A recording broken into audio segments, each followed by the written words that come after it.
Tertúlia. Boa tarde a todos. Estamos iniciando mais uma tertúlia. Hoje é dia 3 de novembro de 2013, domingo.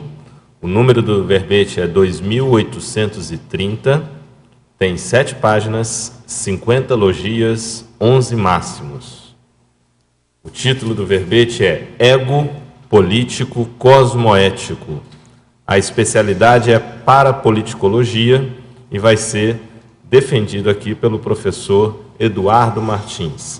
O professor Eduardo Martins é médico, especialista em cardiologia, brasileiro, natural de Criciúma, Santa Catarina, voluntário da Conscienciologia desde 1994, docente em Conscienciologia desde 1997 e tenepsista desde outubro de 1999.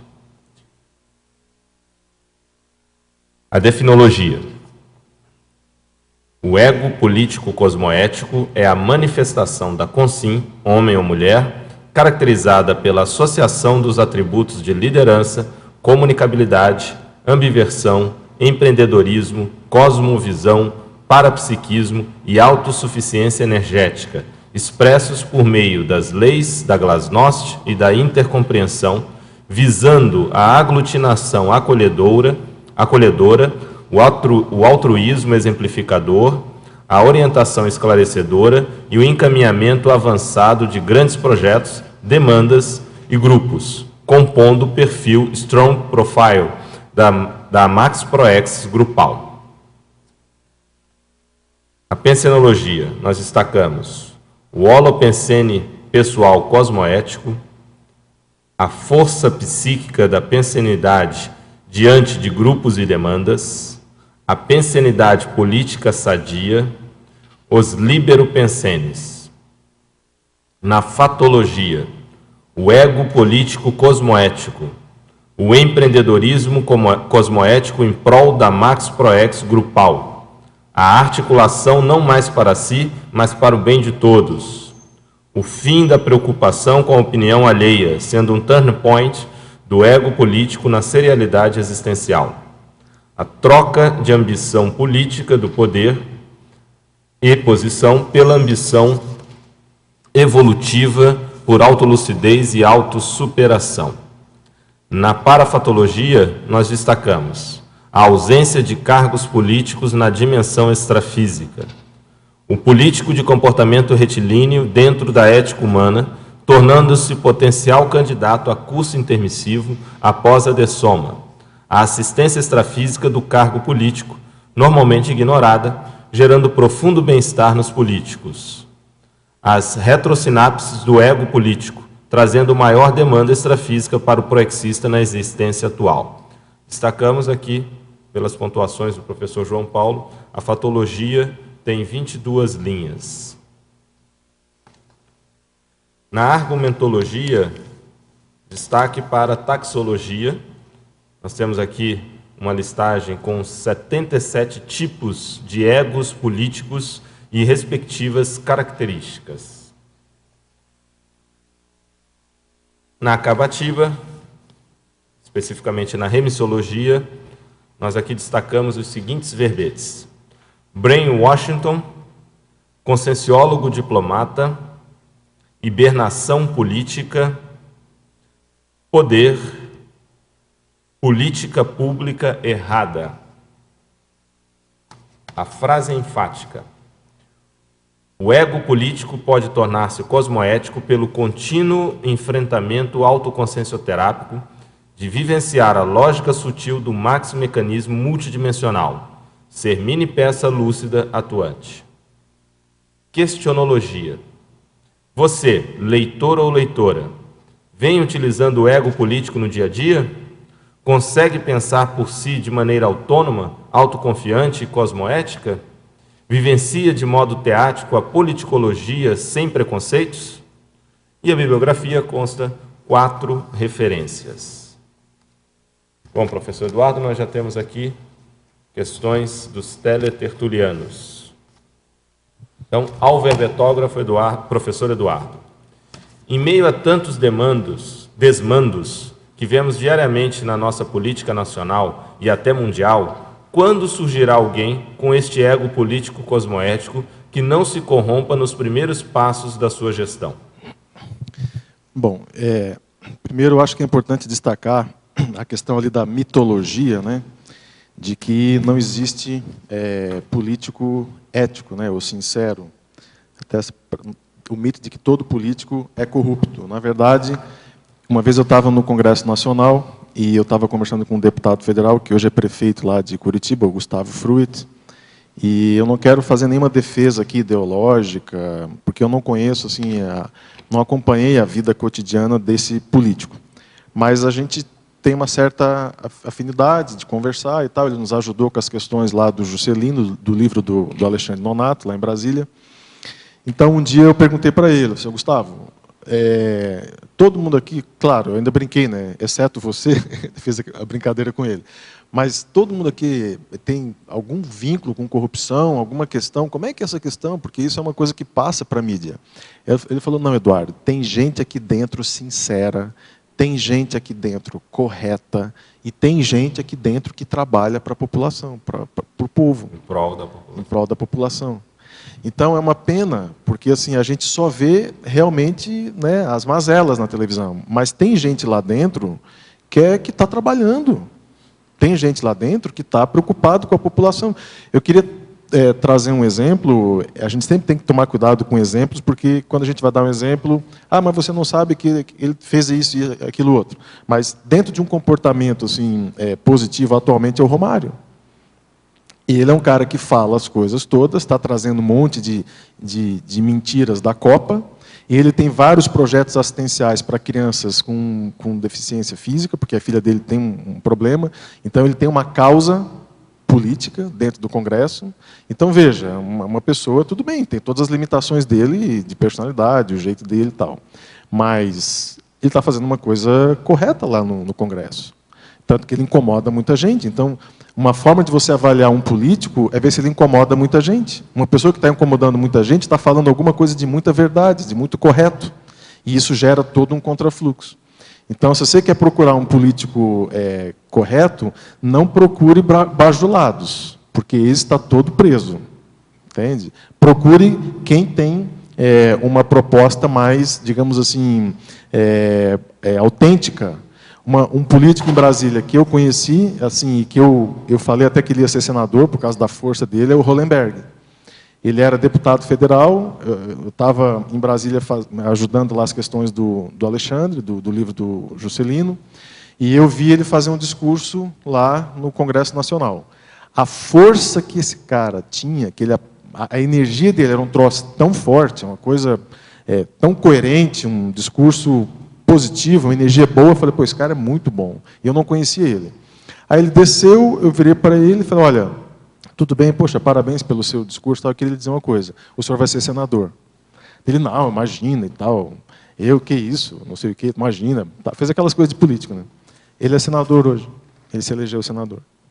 A energia do cara era demais, não era uma energia para deputado, nem para vereador, nem para nada, era um cara com muita força. E esse cara, se o Eduardo Campos e a Marina ganhar a eleição ano que vem, esse cara vai ter uma força muito grande, porque ele é do partido do Eduardo e é digamos assim, o interlocutor dele hoje no Congresso. Existe o fenômeno da aura da vitória, né?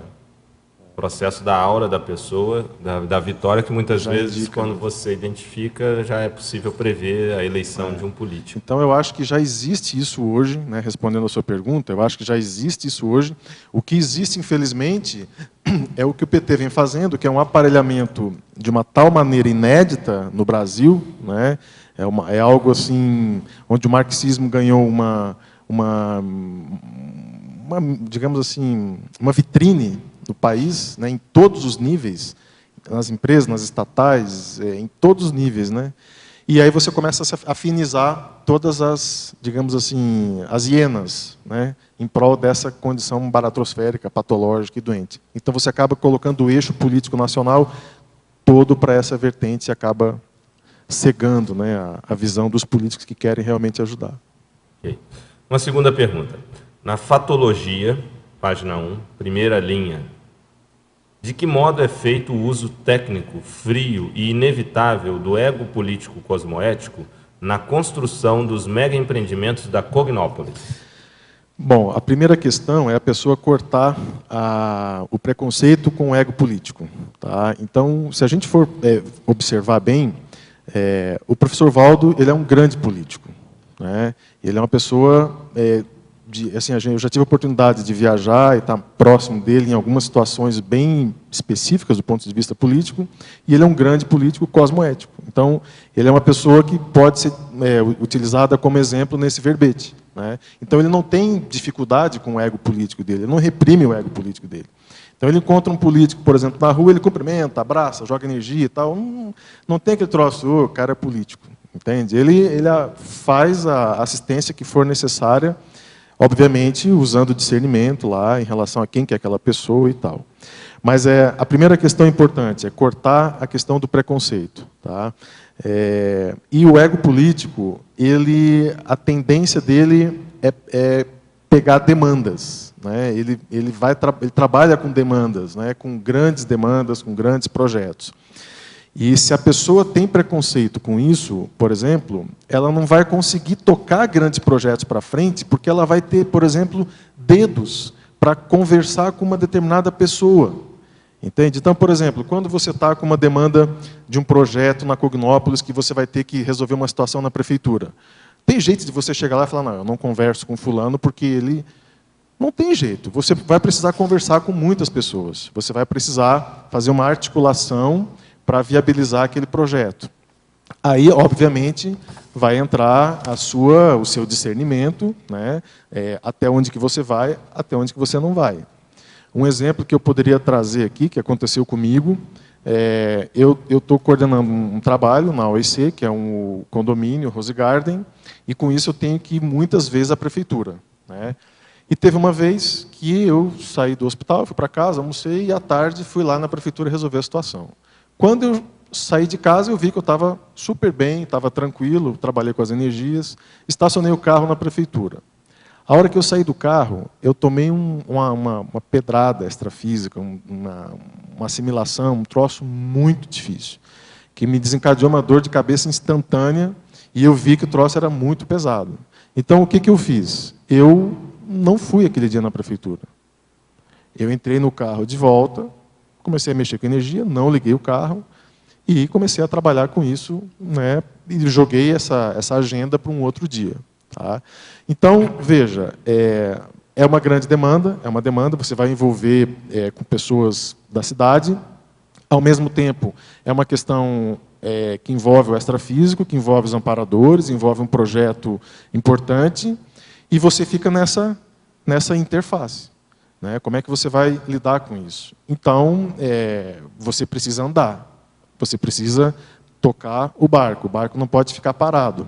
Ao mesmo tempo, você não pode pisar na bola, você não pode, entre aspas, se vender com as energias. Como é que eu ia fazer um contato ou ver uma situação dessa se eu vi que extrapolou o meu limite parapsíquico? Entende? Uma coisa é você estar com uma pressãozinha na nuca, está com um troço, você vê, mexe com energia, vê que a coisa não está tão pesada que você pode tocar o barco. Outra coisa é que o bicho pegou. Então, nessa hora, você precisa usar o seu discernimento. Você não pode fazer de qualquer jeito. E aí que entra a cosmoética. Né? Se, por exemplo, eu embarcasse, né, se fosse lá naquele dia, será que eu não podia embarcar numa roubada? Entende? De estar acontecendo alguma coisa ali, eu envolver um projeto muito avançado, extrafísico, numa situação que estava negativa. Então, até certo ponto, eu poupei o projeto disso. Dessa situação. E os amparadores sabem, eu tenho limites. Né? Eles trabalham com os nossos limites. A gente não pode perder isso. Né? Então, essa questão do frio que eu coloquei ali, é justamente assim, você precisa ser frio para fazer uma análise de você, do seu ego, do seu parapsiquismo, da sua questão, e estabelecer limites para você poder executar o trabalho e expressar o seu ego político de uma forma mais cosmoética.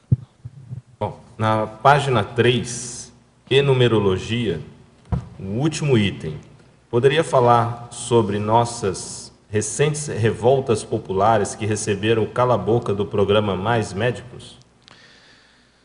Pois é. Isso aqui eu coloquei assim, na verdade isso é uma numerologia, são vários itens que são ligados entre si, né? Então veja ali, ó, o poder pelo poder, né? Então você tem hoje no país um padrão de conduta política onde não se tem um projeto a longo prazo para o país, para o Estado. Você tem simplesmente um projeto de permanência e perpetuação no poder. Então isso é o que acontece no Brasil hoje, o poder pelo poder. Aí você coloca o marketing, né? Então, veja, nunca se fez tanto marketing político como se está fazendo hoje no Brasil. Isso acontece na Venezuela, isso acontece na Argentina, isso aconteceu na Alemanha, com o nazismo. É muito parecido a estratégia, o vazio, né? Usar o marketing. Aí começa a acontecer as ondas de pseudo-otimismo. O que aconteceu com o Brasil... De fato, quem deu o pontapé inicial da organização política e financeira do Brasil foi o Fernando Henrique Cardoso. Foi ele que, e aquele grupo que estava junto em 91, 92, com a URV, com a estabilização da política cambial, monetária, que deu esse pontapé inicial. Logo em seguida, quando o PT entrou, continuou isso que foi iniciado e se tirou muito proveito da onda mundial, né, de virtuosismo econômico em que o mundo entrou nos últimos 10 anos. Tá? Então, houve essa onda de otimismo. Por que é considerado um pseudo-otimismo? Porque o Brasil tinha déficit, o Brasil tem, né, e o Brasil fez muita reserva cambial e começa a usar umas maracutaias financeiras dentro do Ministério da Fazenda para manter determinados números e padrões que a própria Miriam Leitão vive falando na coluna do Globo, que é tudo forjado. O Sardenberg vive escrevendo artigo no Globo mostrando isso, né, essas falcatruas e essas manipulações de números que o ministro da Fazenda faz, que acaba criando essas ondas de pseudo-otimismo, ou perpetuando essas ondas. Aí isso ilude a população, né, a população fica iludida pelos números, pelas ondas, e aí, enfim, a corrupção ela se mantém, né, com essa bandeira de que o Brasil está dando certo. E aí o que acontece? É aqui que eu queria chamar a atenção. Toda vez que o Estado se distancia da representatividade política, a sociedade se revolta. Dependendo da cultura do país, você vai ter, por exemplo, as primaveras mais violentas, como aconteceu no Egito, com a ditadura, que não representava a população.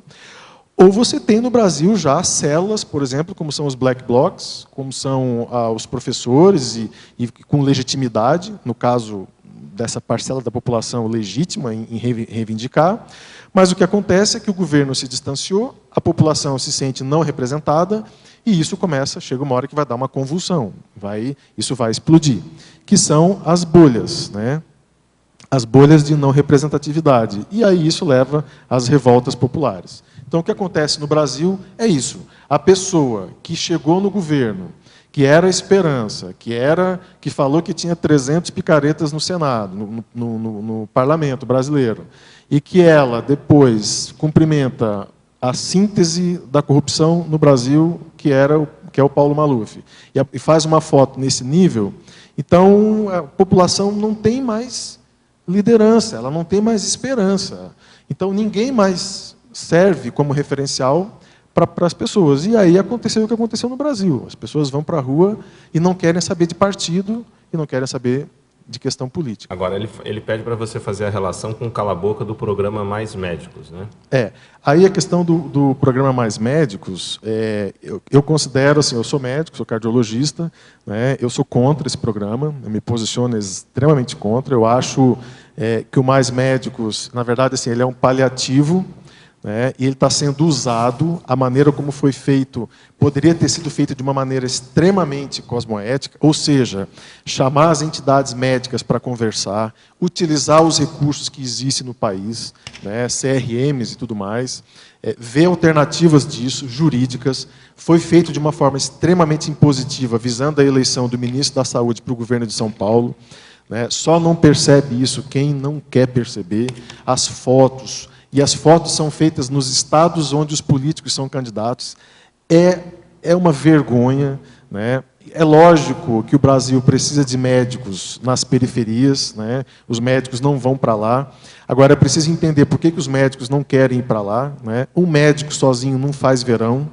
Tá? Ele simplesmente prescreve, Tá? E se o posto de saúde, que é o que acontece na maioria da periferia, não tem medicação, não tem estrutura, não tem recursos, então eles vão colocar os médicos lá, são 21 dias para aprender português, isso foi motivo de piada no Brasil inteiro.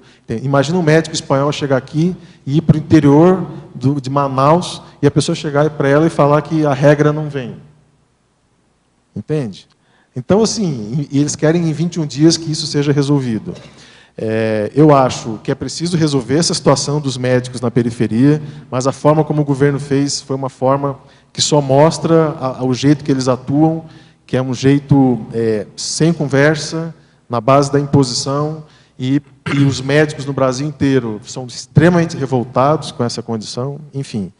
Tem um agravante também, que é uma forma de financiar uma ditadura. E estão financiando Cuba. E outra coisa, a família não pode vir visitar.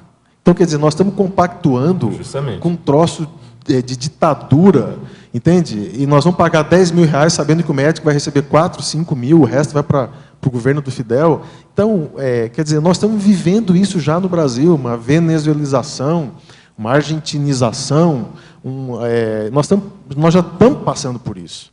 Então, eu estava comentando com o Locha aqui antes de começar a tertúlia, existe um vídeo que eu acho que vale a pena, quem quer entender o que está acontecendo no Brasil, coloca no YouTube, Quem Vai Parar o PT? Coloca aí para você ver, acho que chama Paulo Martins, o nome dele, é um jornalista, e ele faz uma análise perfeita do que está acontecendo no Brasil. Nós já temos 2 ministros do STF, aliás, 4 ministros do STF que são praticamente alinhados com o governo, né? Nós já temos, quer dizer, nós que eu digo assim, o país, né? Mas o PT e essa forma de governo já tem quase que a maioria do Congresso, foi isso que a Venezuela fez. Quem não viu isso ainda, vale a pena ler uma entrevista de uma ministra do STF da Venezuela, o STF deles lá, contando como que foi, né, a retirada, né, dos juízes autênticos, dos juízes livres do STF lá da Venezuela. É assim que eles fazem, com essas indicações. Então, nós estamos evoluindo para isso. E a pergunta que fica é, quem que vai parar isso? Né? Quando que isso vai parar? Quando que isso... o PSDB e os outros partidos, eu não tenho, assim, atualmente eu não tenho alinhamento partidário. Eu já votei no PT, eu já votei no Lula. E, assim, hoje a minha consciência em relação a essa condição é extremamente crítica. Na época não era tanto, eu tinha esperança, eu era mais um.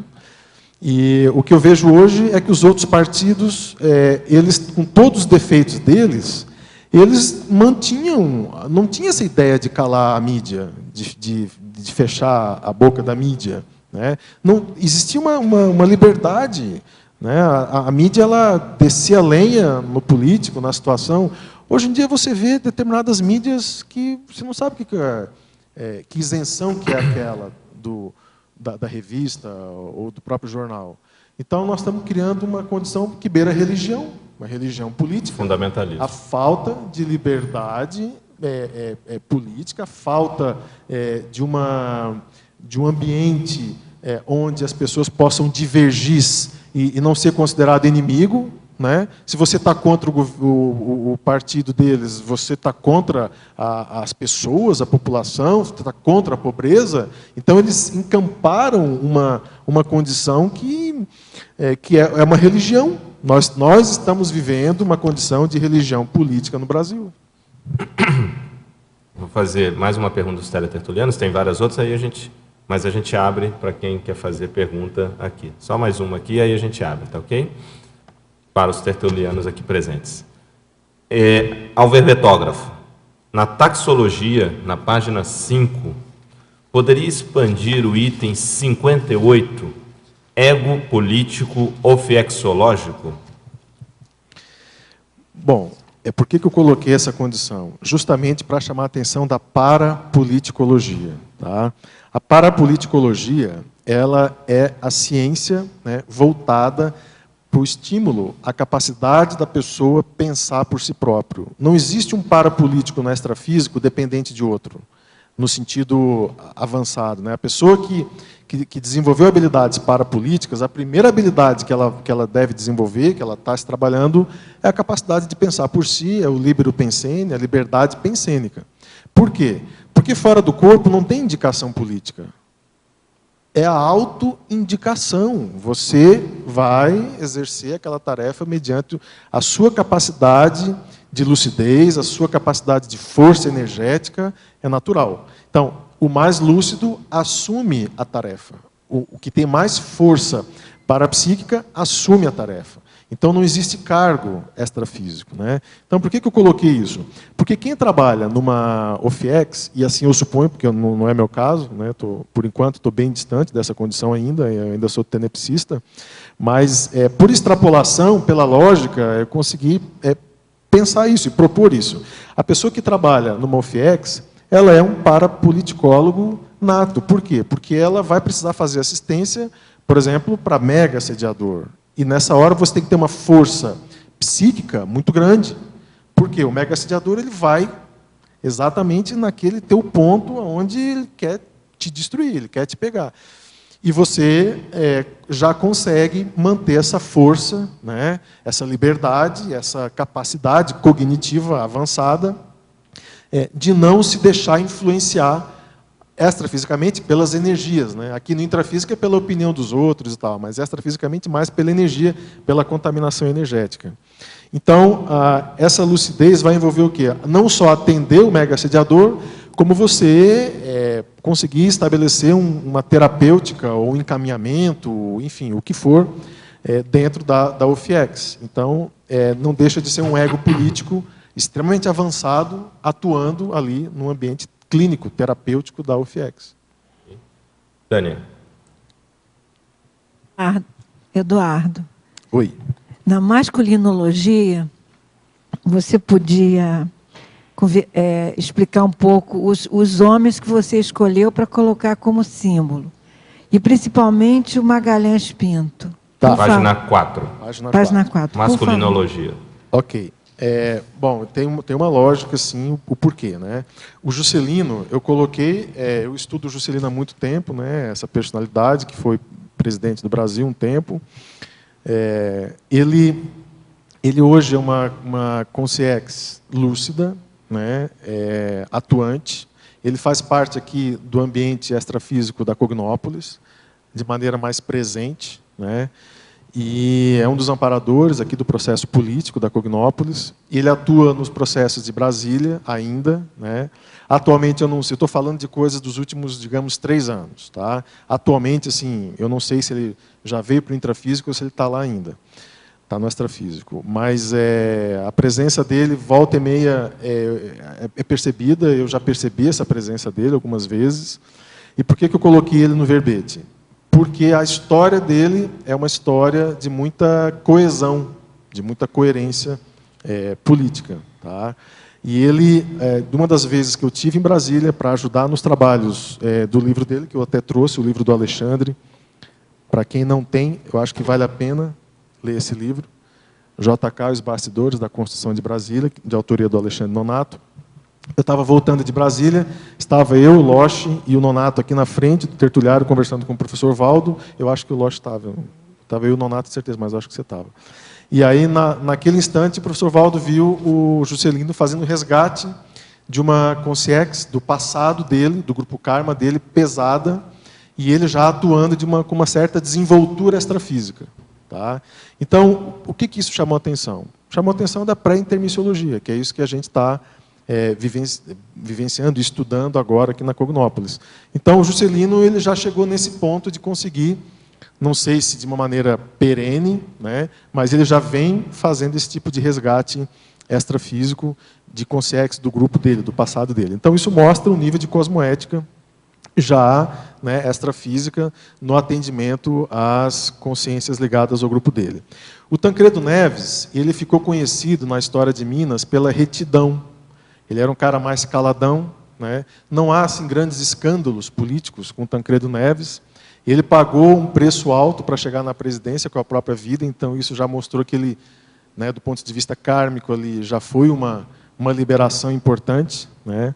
Então, eu não tenho notícias dele extrafísica. O que eu soube dos últimos 4 a 5 anos é que ele trabalhava já com o Juscelino, e que ele estava fazendo muita força para ajudar o Aécio Neves, junto com outra consciência, que ajudava o professor Valdo na questão das cartas psicografadas para o Juscelino.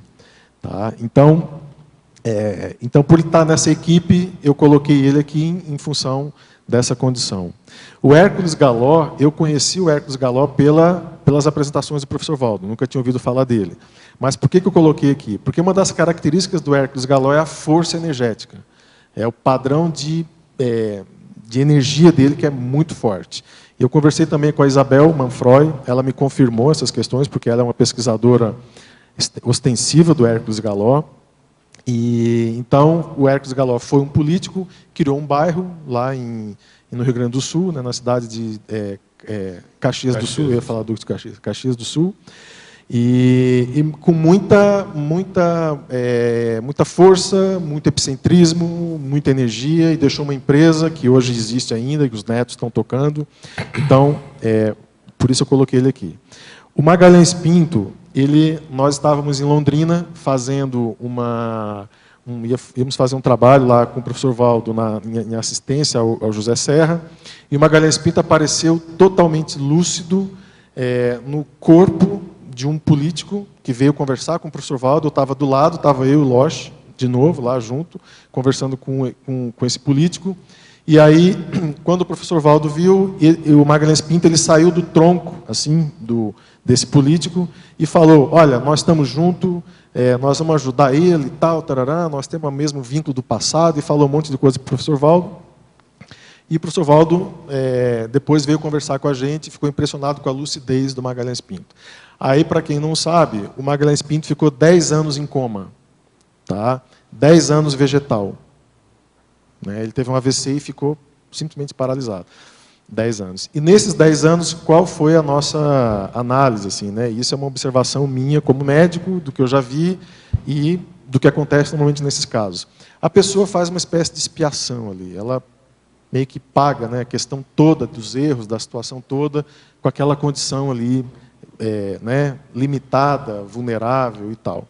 E aí permitiu, não sei em que ponto, não tive nenhuma informação a mais extrafísica, mas o fato, fazendo análise do resultado, ele estava totalmente lúcido. Então, assim, lucidez não é brincadeira, né? A pessoa está lúcida extrafisicamente, ela teve um esforço muito grande em algum sentido.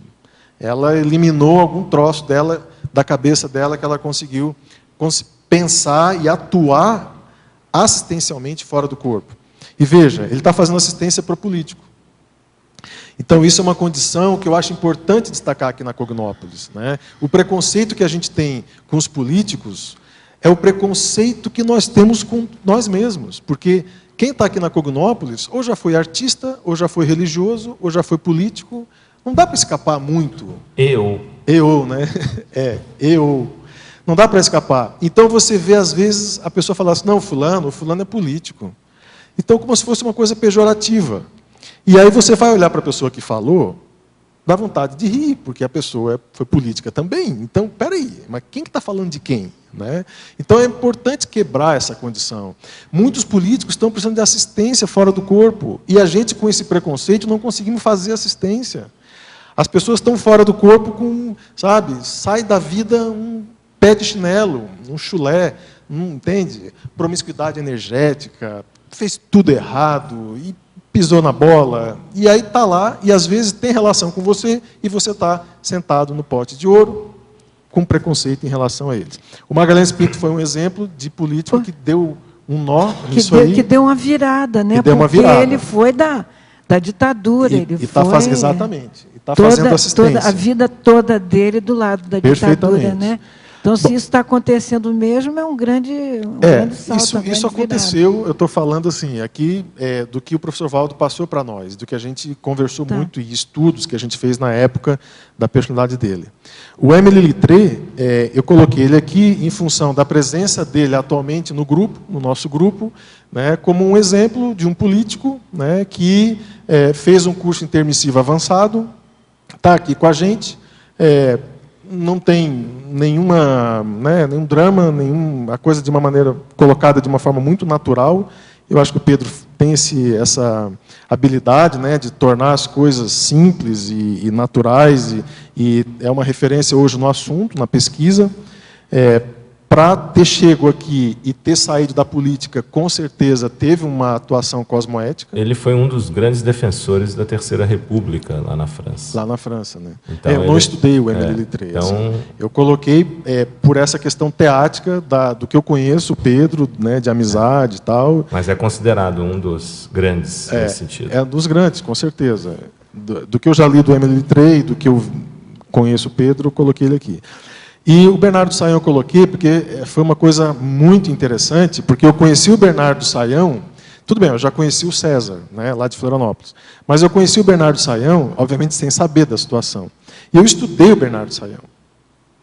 E eu estudava o Juscelino e estudava o Bernardo Sayão. Então, tanto que no dia daquela informação, o professor Valdo me chamou para ir conversar com o César sobre essa personalidade. Então, quando eu soube da situação, eu falei, caramba, então eu acho que o buraco é bem mais embaixo. Né? Eu falei, puxa, se o povo está todo aqui, então eu acho que é melhor eu baixar a bola e ir mais devagar com a situação, porque eu estava, e o Loche me conhece, eu era muito empolgadão com esses assuntos. E eu precisei dar uma sossegada no facho, porque o assunto é muito sério. Sossega Leão. Um sossega Leão. Né? Então, assim, o assunto é muito sério, é muita responsabilidade. E a hora que começa a mexer com o seu passado, não é brincadeira mesmo, né? O troço vem à tona, você precisa estar bem, a sua TENEPS tem que estar estável, a sua casa tem que estar harmônica, a sua dupla, senão o troço começa a bater em tudo que é lado. Então, o Bernardo Sayão, por que eu coloquei aqui? Porque foi uma grande personalidade da história política brasileira, reciclou os processos dele, ele está aqui hoje presente, é uma personalidade extremamente importante do nosso grupo, né, atuante, e está tocando as coisas dentro de um padrão que permite a ele não parar, né, quer dizer, a conduta cosmoética dele se estabelece nesse vínculo maior com a equipe extrafísica, e ele está conseguindo se desempenhar, está conseguindo se sair bem, super bem nessa vida, né? E com certeza não vai sair da vida mais cedo como saiu antes, né? Quando ele era o Bernardo Sayão. Então, eu acho que nesse aspecto, tanto o Émile Littré quanto o Bernardo Sayão são personalidades que têm muito mérito nessa vida atual. Ok, vamos lá. Muito obrigada.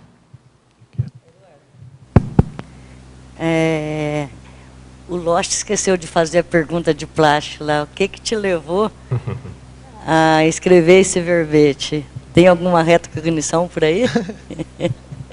Me falaram que ia me perguntar isso. Não, é assim, óbvio para quem conhece, né? Mas tudo bem.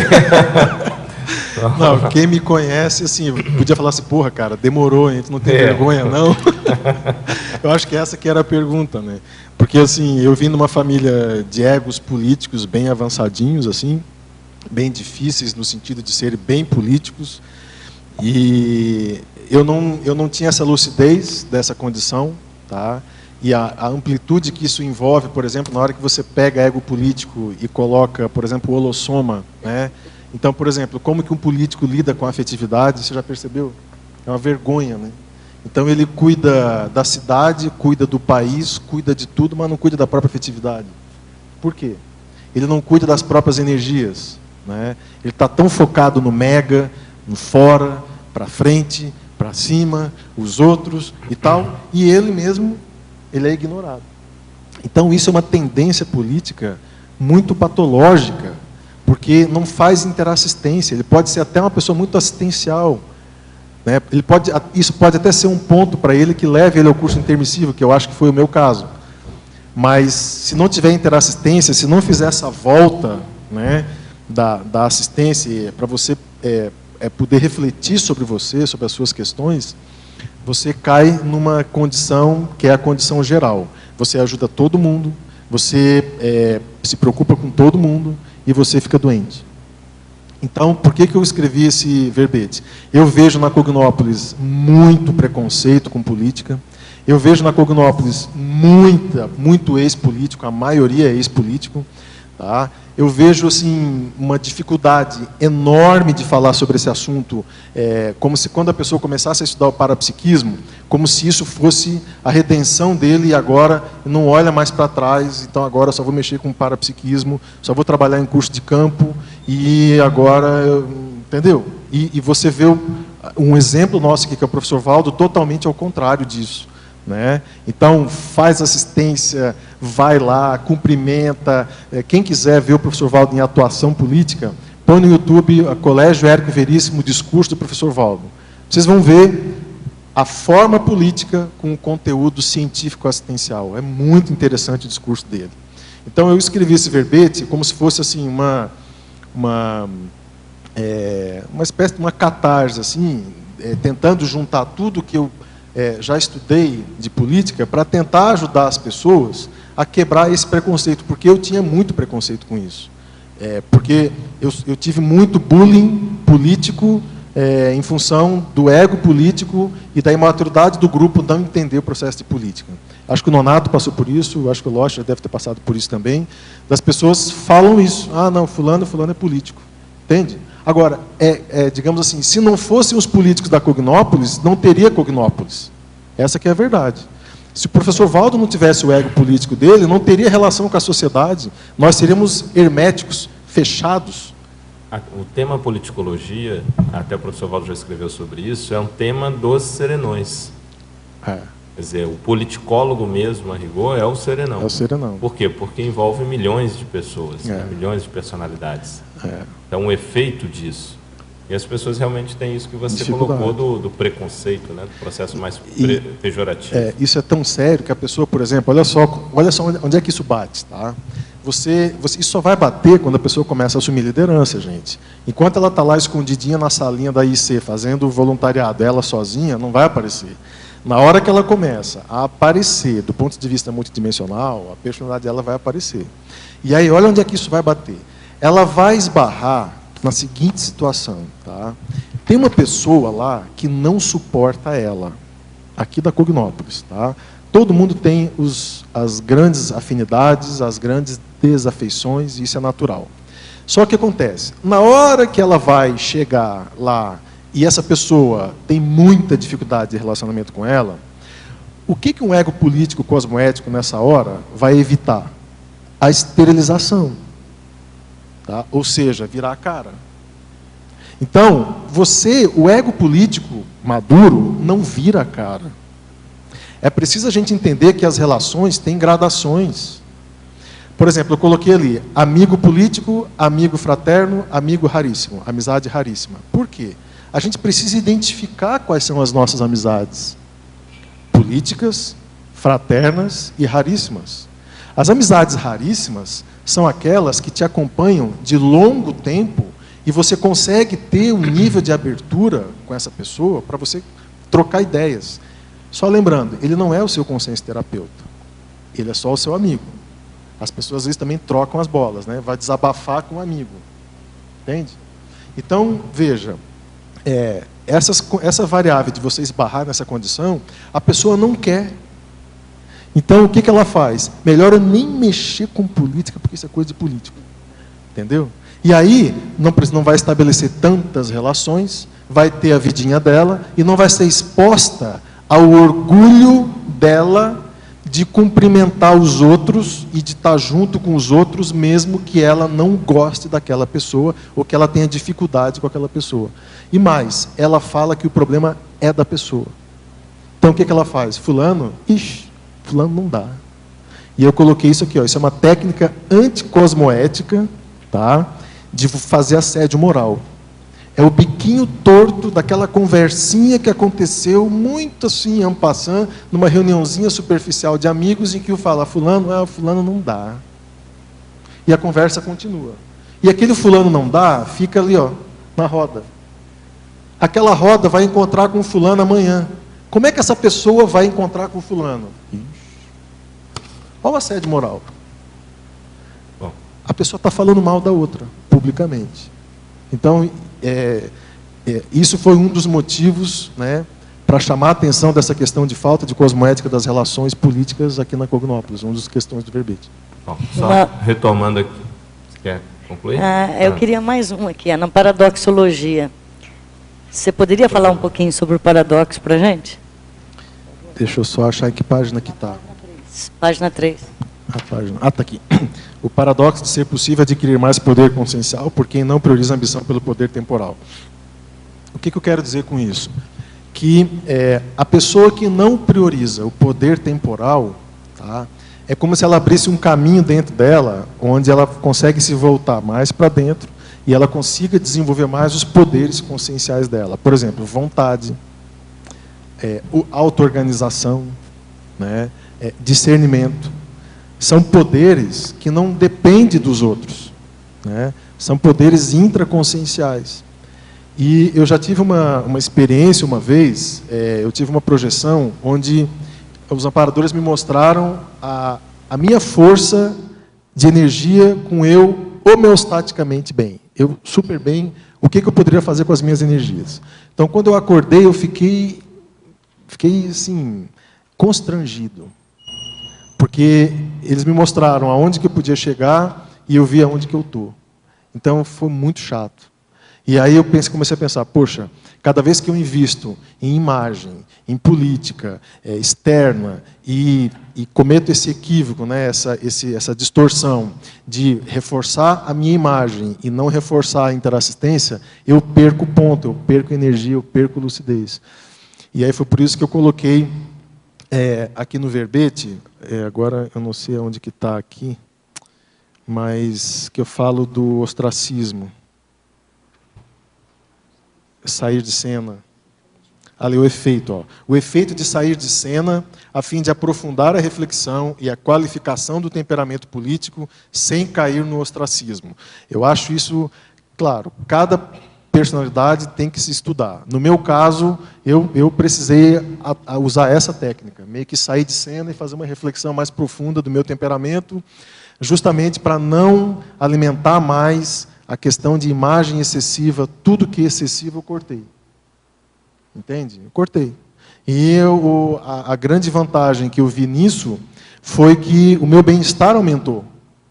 E bem-estar, ele é básico para você fazer assistência. Você não pode fazer assistência ruim. Você não pode fazer assistência com a sua cabeça, sabe, assediada ou com pressão, tudo mais.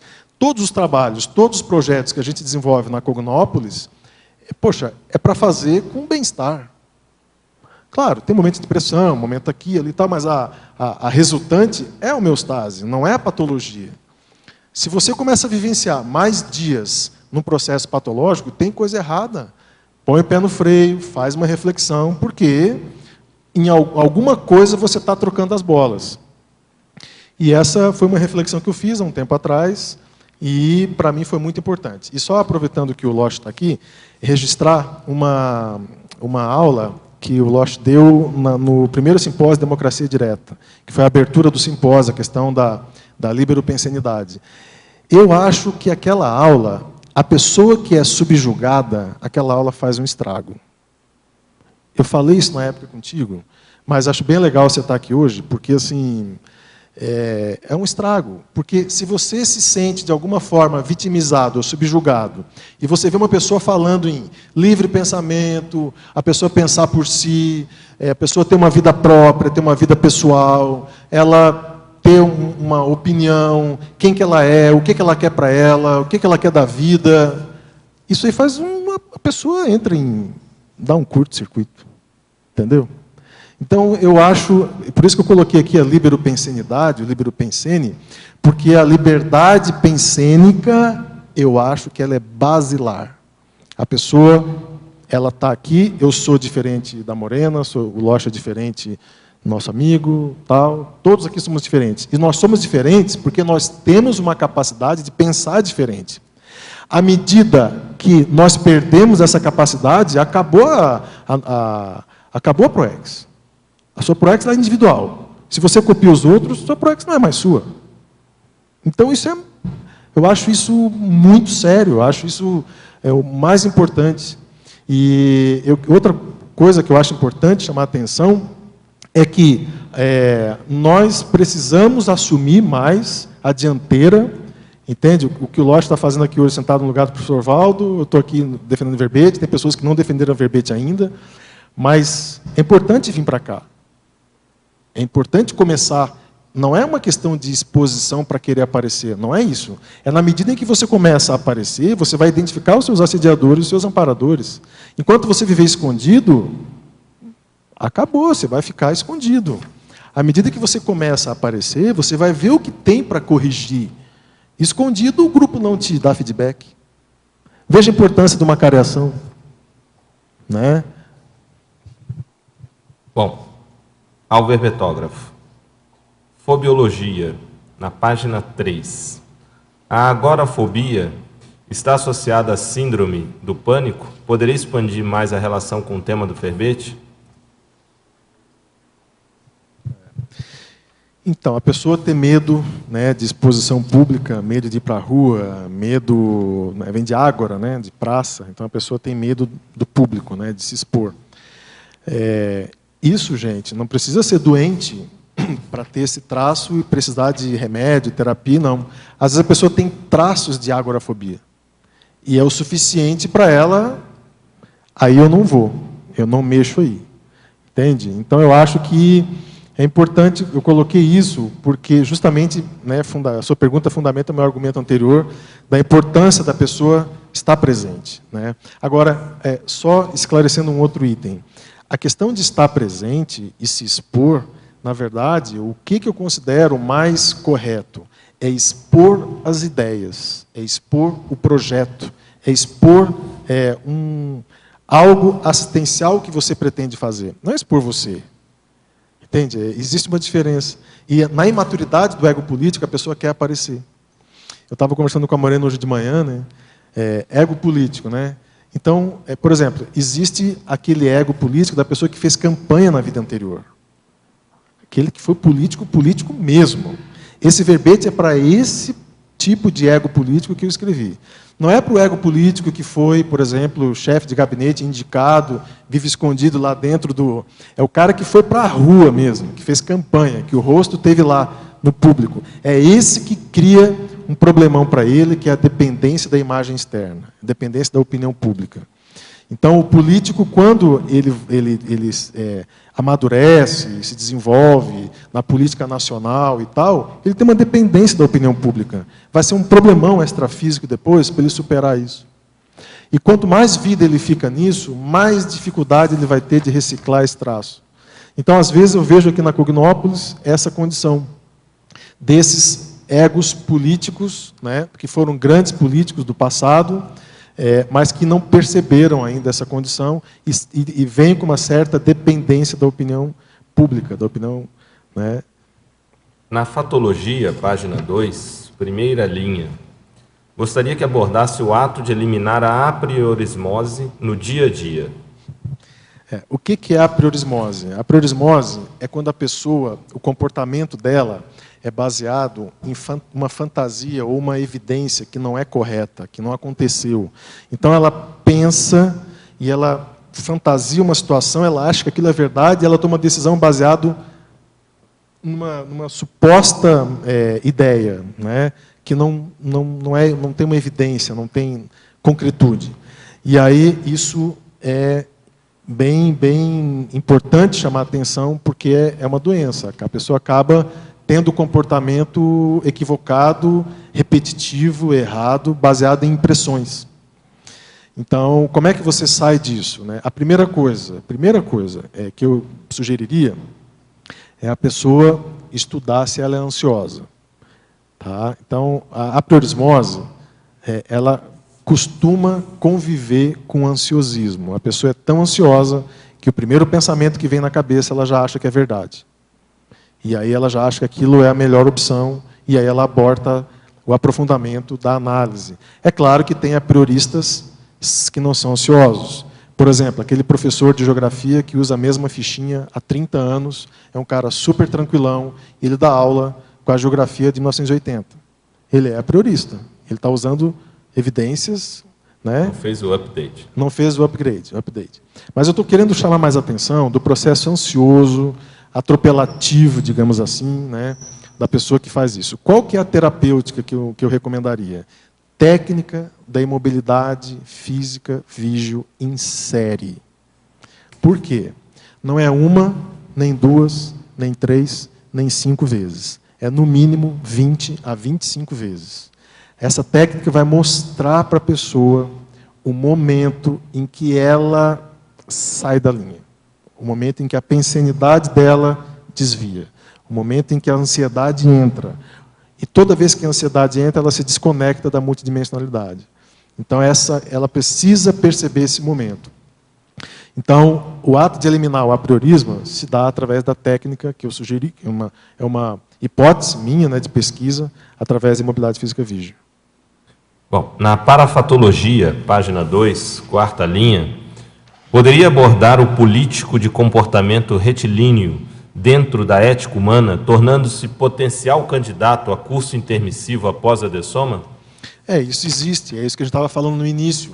A pessoa que é correta, isso existe hoje no Brasil, né? Existem políticos extremamente corretos, que têm projetos, que não fazem falcatrua, não aceitam corrupção. Isso existe.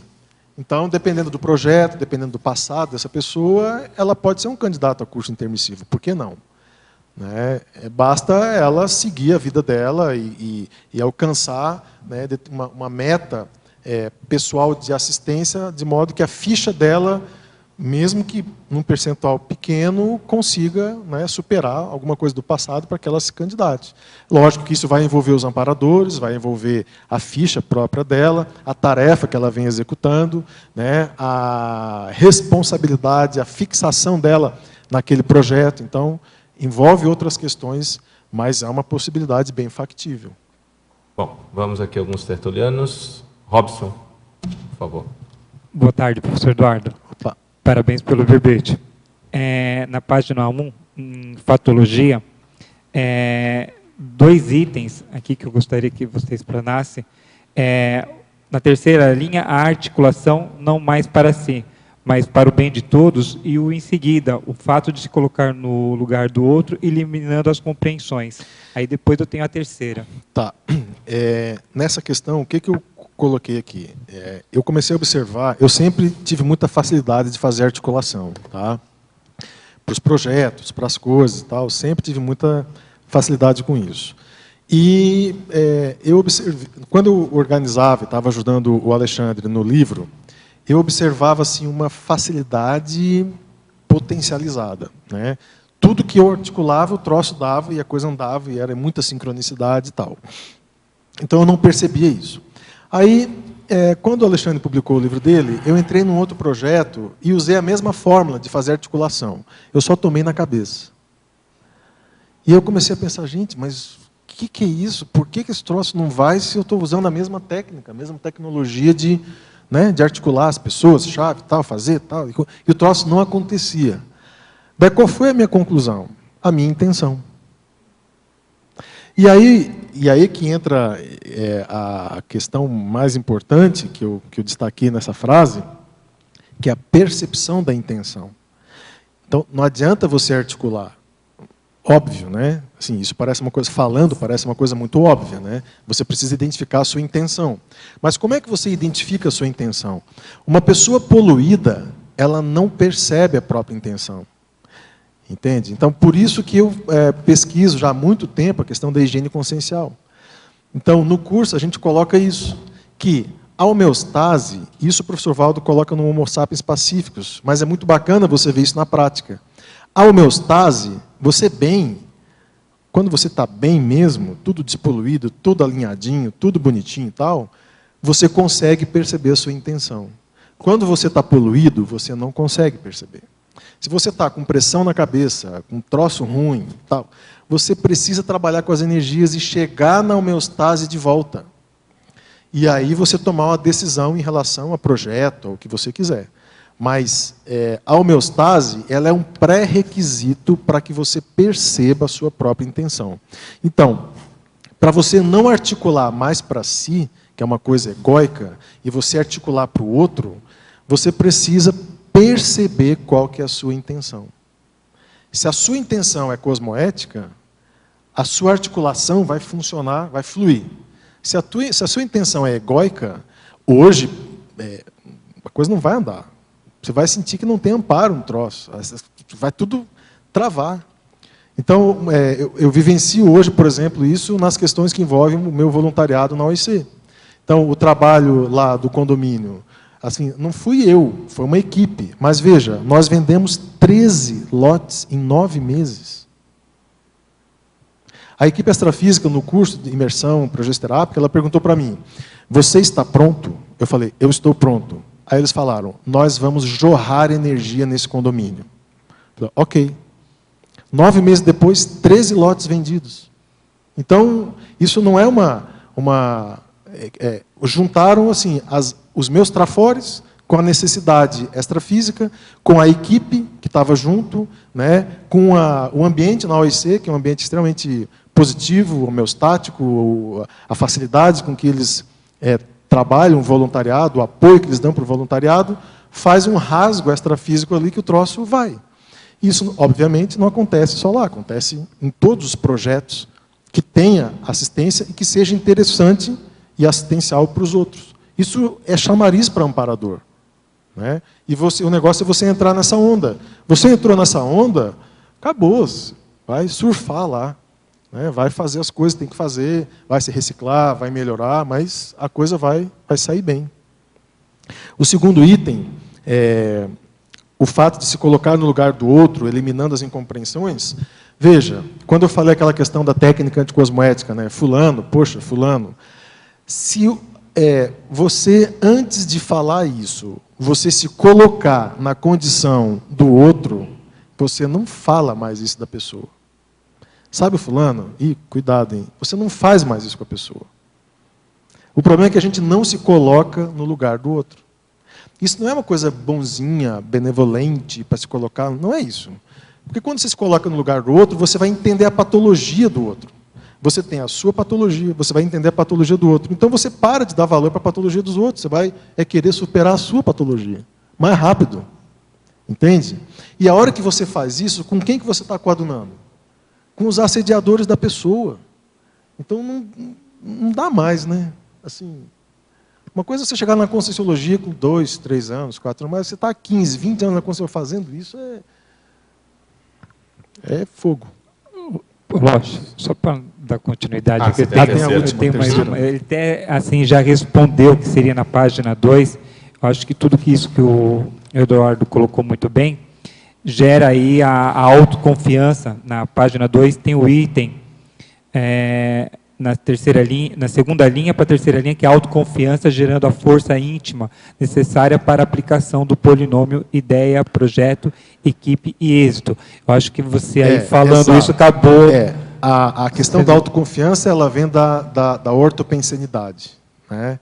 Você está bem com você vai estar autoconfiante. Você está ruim com você não vai ter autoconfiança. Então, a homeostase, a ortopensenidade te traz autoconfiança. E, é claro, os resultados, né? Então, é assim, você fez um troço, aquele troço deu certo, aquilo volta. Mas você tem que saber dosar isso. E é importante você ter colocado isso, porque, às vezes, a pessoa ela usa só os resultados objetivos para reforçar a autoestima. Isso é um problema. E aí cai naquela condição de cirurgião que só fala da cirurgia dele. Não, fiz uma cirurgia de 7 horas, nossa, foi um trabalhão enorme. E você viu a situação, o paciente saiu super autopromoção, bem. Né? É autopromoção. O cara depende dos resultados dele. Então, assim, parece que não tem trafor. Então, é uma baixa autoestima, né? A pessoa tem grandes trafores e ela utiliza só os resultados objetivos para reforçar a autoimagem. Isso é um pouco de narcisismo. É a compensação narcísica. A pessoa compensa a baixa autoestima com os resultados positivos, que ela mesma faz. É a última. Eu nem esperava que ele respondesse, porque eu achei que ele já foi bem manda explicativo. Vai lá. Vai lá. Voltando na primeira página, também ainda em patologia, na 1, 2, 3, 4, 5, na sexta linha, o último item, o fim da preocupação com a opinião alheia sendo o turn point do ego político na serialidade existencial. Aqui você tocou no que eu considero o ponto nevrálgico do verbete. Tá? Eu acho isso aqui o ponto nevrálgico do verbete. Por quê? Como eu comentei no início, esse verbete ele foi escrito para o ego político nato, aquele que fez campanha, aquele que viveu de política há muito tempo, aquele que criou vínculo com a imagem, com a autoimagem dele de político. Tá? Então, vínculo com a opinião alheia, com a opinião pública. Tá? Então, veja, a reciclagem do ego político vai passar por um amadurecimento em relação à opinião pública. Não há como a pessoa, o político, evoluir extrafisicamente, consciencialmente, dependendo da opinião pública. Não dá. Até mesmo os estudos de liberopensenidade vai esbarrar ali. Né? Quer dizer, se você depende da opinião pública, como o político depende, como é que você vai evoluir consciencialmente se tem uma hora que você tem que dar uma banana para a opinião pública? Não dá. Por exemplo, essa questão do mais médicos. Né? A população está adorando. Entende? A opinião pública está adorando. Eu estou execrando esse troço. Entende? De todos os sentidos que você pode imaginar. Eu acho assim, o ó do borogodó, eu acho o fim da picada fazer um troço desse. É a minha opinião. E aí eu comecei a treinar dentro da... Já que eu falo muito de autoconsciência terapia, eu comecei a treinar a questão de posicionamento meu. Qual que é a minha opinião sobre determinado assunto. Então, profissionalmente, por exemplo. E aí teve uma situação lá que aconteceu no hospital, que eu estou à frente de um projeto e a diretoria estava querendo fazer uma coisa lá, nós estamos dentro do Costa e tal, e aí eu mandei um e-mail para a coordenação dando o meu posicionamento, o que eu pensava sobre aquilo. Quando eu acabei, eu me senti extremamente feliz. É uma coisa boba, né? Mas é um processo consciência terápico. Eu não fiquei pensando, nossa, o que será que o diretor vai pensar? Um dos aspectos do livre pensamento, né, ou do libero pensene, é a coragem intelectual, justamente para poder defender os seus posicionamentos. Se a pessoa não tem coragem, se ela depende de aceitação social, ela não consegue ter uma liberdade maior de pensamento. Exatamente. Não tem como. Ela se nivela pelo nível social. Justamente. Ela fica escrava da opinião pública, da opinião alheia. E a gente vê isso no dia a dia. Né? As pessoas têm muita dificuldade de bancar um posicionamento que seja impopular. E esse impopular não significa de grandes proporções, mas no próprio grupo. Não é? Agora, tem um recurso também interessante, Eduardo, que pode aí ajudar dentro do que você está falando, que é o que se chama de position paper. Já ouviu falar sobre isso? Não. É um tipo de artigo que a pessoa faz, ou uma instituição faz, ou um grupo faz, no sentido de, diante de uma questão, se posicionar perante aquela questão com seus fundamentos. Então, chama-se position paper. Então, é um artigo de posicionamento.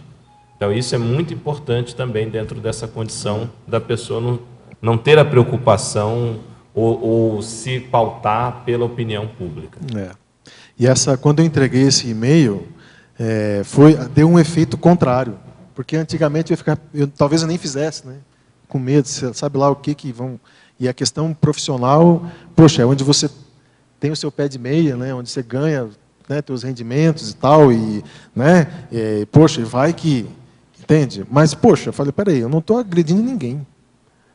Eu estou dando meu posicionamento em relação a onde que eu acho melhor colocar aquela questão e por que eu acho que não é bom colocar no outro lugar, tem que colocar lá naquele lugar, entendeu?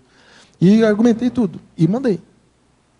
Entende? Então, assim, nós estamos nessa fase de estudar lá a situação. Mas foi bem importante. Assim. Dentro dessa sua experiência, até pegando o que o Losch também explica, ter o argumento lógico, né, para justificar esse posicionamento. E que esse argumento lógico faça com que a pessoa reflita que realmente teve razão, o posicionamento dele foi assertivo. Você quer ver bem isso, veja o filme Hannah Arendt, tá? Que é a história do posicionamento dela lá, da defesa que ela fez, que não foi bem defesa, né? Ficou meio... Mas, enfim, ela foi um exemplo ali... o Eichmann, que foi um exemplo de autonomia intelectual. Ela publicou 5 artigos no New Yorker, que foi uma confusão com a comunidade judaica, entende? Porque ela considerou aquele carrasco, entre aspas, né, um ignóbil que só defendia a lei, ele não fez aquilo né? É óbvio que ele foi culpado, ela mesma considerava isso. A banalidade do mal. A banalidade do mal. Mas, enfim, vale a pena, e foi muito interessante, porque ontem eu vim assistir a aula, uma parte aqui do curso, de ontem, do Democracia Pura, estava o Losch, Nonato lá falando e tal, e eu tinha acabado de ver o filme da Hannah Arendt. Eu acabei o filme e vim ver. E um dos slides que ele colocou era o processo da Hannah Arendt. Foi super sincrônico. Exatamente. Sônia. Estava aqui revirando na aula memória, lembrando do seu P1, P2, P3, P4, quando chegou na Conscienciologia Florianópolis e o avanço da consciência. Parabéns. Eu queria te fazer uma pergunta aqui em relação ao princípio político-assistencial de saber tergiversar no momento certo. Você pode expandir isso para nós? Você quer fazer relação com a missão superavitária? O que seria? Essa condição é o seguinte: às vezes a pessoa chega assediada para você, ela chega numa condição difícil e ela quer saber o que está acontecendo com o extrafísico dela, por exemplo. Entendeu? E o troço está comendo solto ali. Então a pessoa vai falar do sol, do sorvete, da praia, tal, justamente para quê? Para não reforçar ainda mais aquela condição doente. E, na verdade, muitas vezes a pessoa está com uma ideia fixa em relação àquele tema, aquele assunto, e ela só pensa naquilo. E, às vezes, chega, por exemplo, eu já vi o professor Waldo fazer isso várias vezes, né? Eu já tive que fazer isso, já vi fazer isso comigo, e aprendi que ideia fixa leva a isso, né? Você tem uma ideia fixa de um projeto, você acha que você foi fulano, beltrano, ou você quer estudar personalidade tal, qualquer coisa assim. Isso é o ó do borogodó, é o que você não deve fazer. E aí você fica com aquilo na cabeça um tempão. E aí você chega para conversar com um colega seu, com um amigo, com o professor Waldo, com quem for, que você considere mais lustro que você para pegar uma opinião, e a pessoa fala, entendeu? De outras coisas, e dá aquela tergiversada. E essa tergiversada te causa um constrangimento. E esse constrangimento precisa ser considerado. Você não pode ignorar um constrangimento dessa magnitude, né? Quando você chega, poxa, eu queria saber, sabe, se aquilo é aquilo outro. Você tomou sorvete hoje? Você já foi para a praia? As lavas do vulcão, quando caem, aí você, sabe, isso é um constrangimento enorme. Entende? Porque assim, só mostra que você não tem maturidade para tocar naquele assunto. Era melhor ter ficado quieto, não falado nada, entende? Para não gerar esse tipo de situação. Então, tergiversar pode ser uma coisa extremamente cosmoética quando a demanda é do outro, da pessoa, né? Ela se torna anticosmoética quando exige a sua opinião e você não dá. A omissão. A omissão. Aí você tergiversa, escorrega, e aí isso é o que o político faz, né? Desliza nessa condição, né? Normalmente isso é o enfoque que se usa mais, né, a palavra. Mas ficou bem claro nesse sentido de mudança de bloco pensênico, né, até para fazer o desassédio também. Obrigada. Eduardo, na página 2, na teoriologia, você coloca aqui as teorias anticosmoéticas e ainda atuais de Maquiavel, aplicadas por políticos nos 4 continentes. Bom, a gente até antes um pouco estava conversando sobre isso, eu queria que você também fizesse aí uma relação dessa condição com a teoria do Gramsci, que envolve toda essa parte de hegemonia, aparelhamento do Estado. Como é que você vê isso e o processo da cosmoética? Existe um livro chamado O Poder, que é bem interessante, porque o livro parece que ele é totalmente anticosmoético, né? É a descrição de o que fazer para se manter no poder. 48. As 48 leis do poder. Leis do poder. Então, aquilo foi muito baseado também no O Príncipe, né, do Maquiavel. E essa condição, hoje, nós estamos tendo uma aula disso, né, ao vivo. Quem não percebeu ainda, mas é o que está acontecendo no Brasil, a perpetuação do poder, né? E o que o Maquiavel, essas leis, né, de perpetuação no poder, elas são extremamente anticosmoéticas, porque elas não visam, por exemplo, o outro, elas visam só a manutenção do status quo. Tá? Então, essa manutenção, houve uma mudança no Brasil atual, né? Antigamente você tinha a manutenção no status quo através do poder, entre aspas, da direita, né? O neoliberalismo. Mas o que começou a acontecer? Começou a acontecer uma pulverização desse neoliberalismo. Então, várias pessoas, ou a boa parte das camadas sociais em todo o mundo, adquiriram essa, entre aspas, liberdade, por exemplo, para comprar, a questão do consumismo, né? O direito, por exemplo, de ver um filme em casa, né, na internet. Então, tudo isso é um consumo individualista, é um processo individualista. E aí o neoliberalismo, que era a bandeira, né, por exemplo, dos Estados Unidos, do Brasil anteriormente, ok, chegamos, alcançamos o neoliberalismo. Né, as pessoas têm liberdades para fazer aqui e acontecer lá. E aí houve, então, essa guinada. Né? Então, o que era o neoliberalismo individualista, que eu coloquei ali, né, hoje você começou a ganhar, isso não foi muito mais adiante, isso meio que criou esse bem-estar, entre aspas, social, esse apaziguamento social. As pessoas hoje têm comida em casa, não estão mais com fome, né? Existe o Bolsa Família e tudo mais. Claro que não é assim, né? Mas você tem um aumento importante da classe C hoje no país. E aí, ok, chegamos nesse aspecto. Então, como se perpetuar no poder? Né? Porque você dissipar a internet já não ganha mais voto. Né? Você comprar iogurte, chocolate, frango, já não ganha mais voto. Né? Então, como é que se ganha? Como é que se mantém no poder hoje? Se mantém no poder hoje, no Brasil, através de um aparelhamento estatal. Né? Como é que você faz? Você não faz mais política visando, por exemplo, o Brasil. Né? Uma meta para o Brasil. Poxa, nós vamos aumentar o nível educacional no país, vamos acabar com o analfabetismo em 10 anos e nós vamos ter um SUS com uma estrutura importante para em 15 anos. Quer dizer, isso é uma meta pública.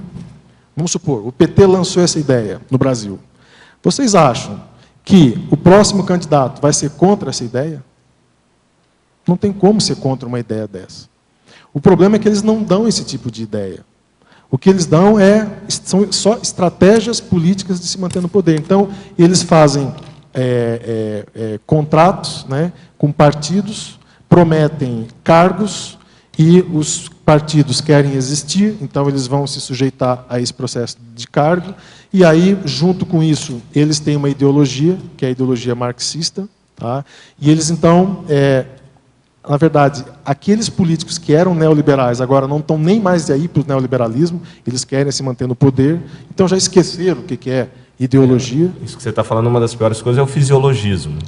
A gente tem o PMDB aí, por exemplo, como um dos grandes exemplos de fisiologismo, né? E a questão dos cargos para manutenção do poder. Então, não tem ideologia, não quer dizer, não se interessa mais por isso, os outros partidos. Mas o partidão está lá com a ideologia maior, né, de se manter no poder dessa maneira. E aí, todos os políticos entraram nessa. Então, como é que você faz isso? O Gramsci fala isso, que é a cooptação. Você faz a cooptação, né, dessa oposição. Então, o que o Lula fez? Gente, o Lula é o maior exemplo, assim, de político cooptando todo mundo que entra. Para ele não interessa, entendeu? É a favor, meu amigo, vem, entendeu? Então, não interessa se o cara crápula, se é ladrão, se é... Interessa, o cara, ele vai lá, aperta a mão do Maluf, aperta a mão do Renan, aperta a mão do Sarney, não quer nem saber. O troço tá a favor dele. Quem está a favor dele não interessa quem seja. Então, veja, isso se revelou, foi uma surpresa para o país. A gente não sabia que ele era assim, eu pelo menos não sabia, eu votei nele, eu não conhecia ele. E olha a importância de você conhecer uma pessoa, entende? E outra coisa é a pessoa mudar a cabeça, né? Também não tem como a gente prever isso, né? Mas eu acho que ele mudou a cabeça dele, não era assim.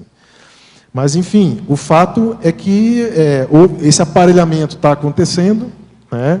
Eles não têm freio, só vai aumentar, e a população, coitada, entendeu? Ignorante, não tem maturidade para análise, nada disso. Okay. Queria fazer a pergunta? Eduardo.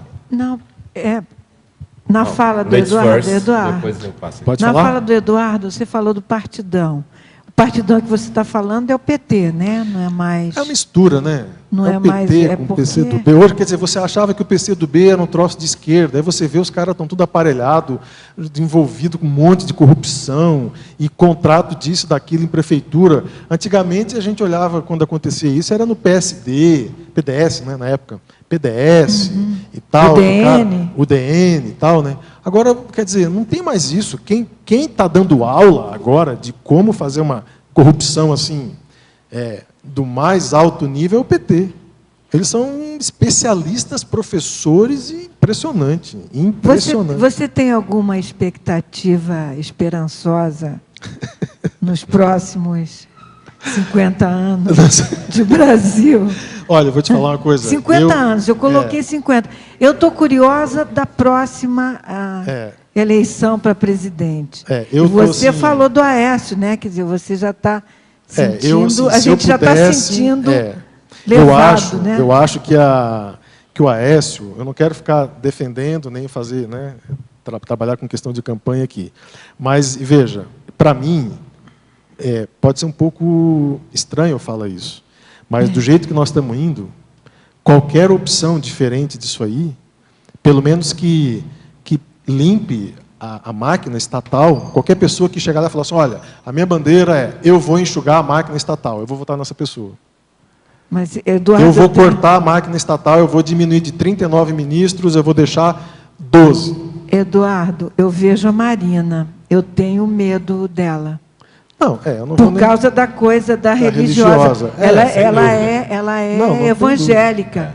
Olha, aqui os vereadores na Câmara Municipal são 85%. Devagarzinho. Aí a gente está vendo o que está ocorrendo em Foz do Iguaçu, né? É o quê? Nós estamos vendo o que está ocorrendo em Foz do Iguaçu. Aqui, 85%. 85% é evangélico. Evangélicos. Eles colocaram, quer dizer, eles pegaram os cargos, quer dizer, você não tem para onde correr, uma coisa, né, tenebrosa. De um lado tem corrupto ladrão, do outro tem evangélico. Socorro, né? Mas, assim, o que eu vejo de importante, tá? Existem pessoas sérias ali, tá? Eu acho que o Eduardo, o Aécio, outros candidatos ali são pessoas sérias. Eduardo Campos, seu xará, mas você me desculpe, eu desconfio. Por exemplo, recentemente ele fez uma propaganda sobre a questão das escolas públicas de Pernambuco, sendo que a escola que aparecia não era uma escola pública, era a Faculdade Maurício de Nassau. Na própria publicidade deles, quer dizer, aparecia a imagem da universidade particular, Maurício de Nassau, como sendo da escola pública e ele fazendo a propaganda. Isso foi agora, recente, deve ter em torno de um mês. O que eu quero dizer com isso? É que, assim, é aquele negócio que o Caetano Veloso uma vez falou, que eu acho a única coisa importante, mais séria que ele falou, né? Que de perto ninguém é normal, entendeu? Então você vai chegando perto, você vai descobrir um monte de coisa.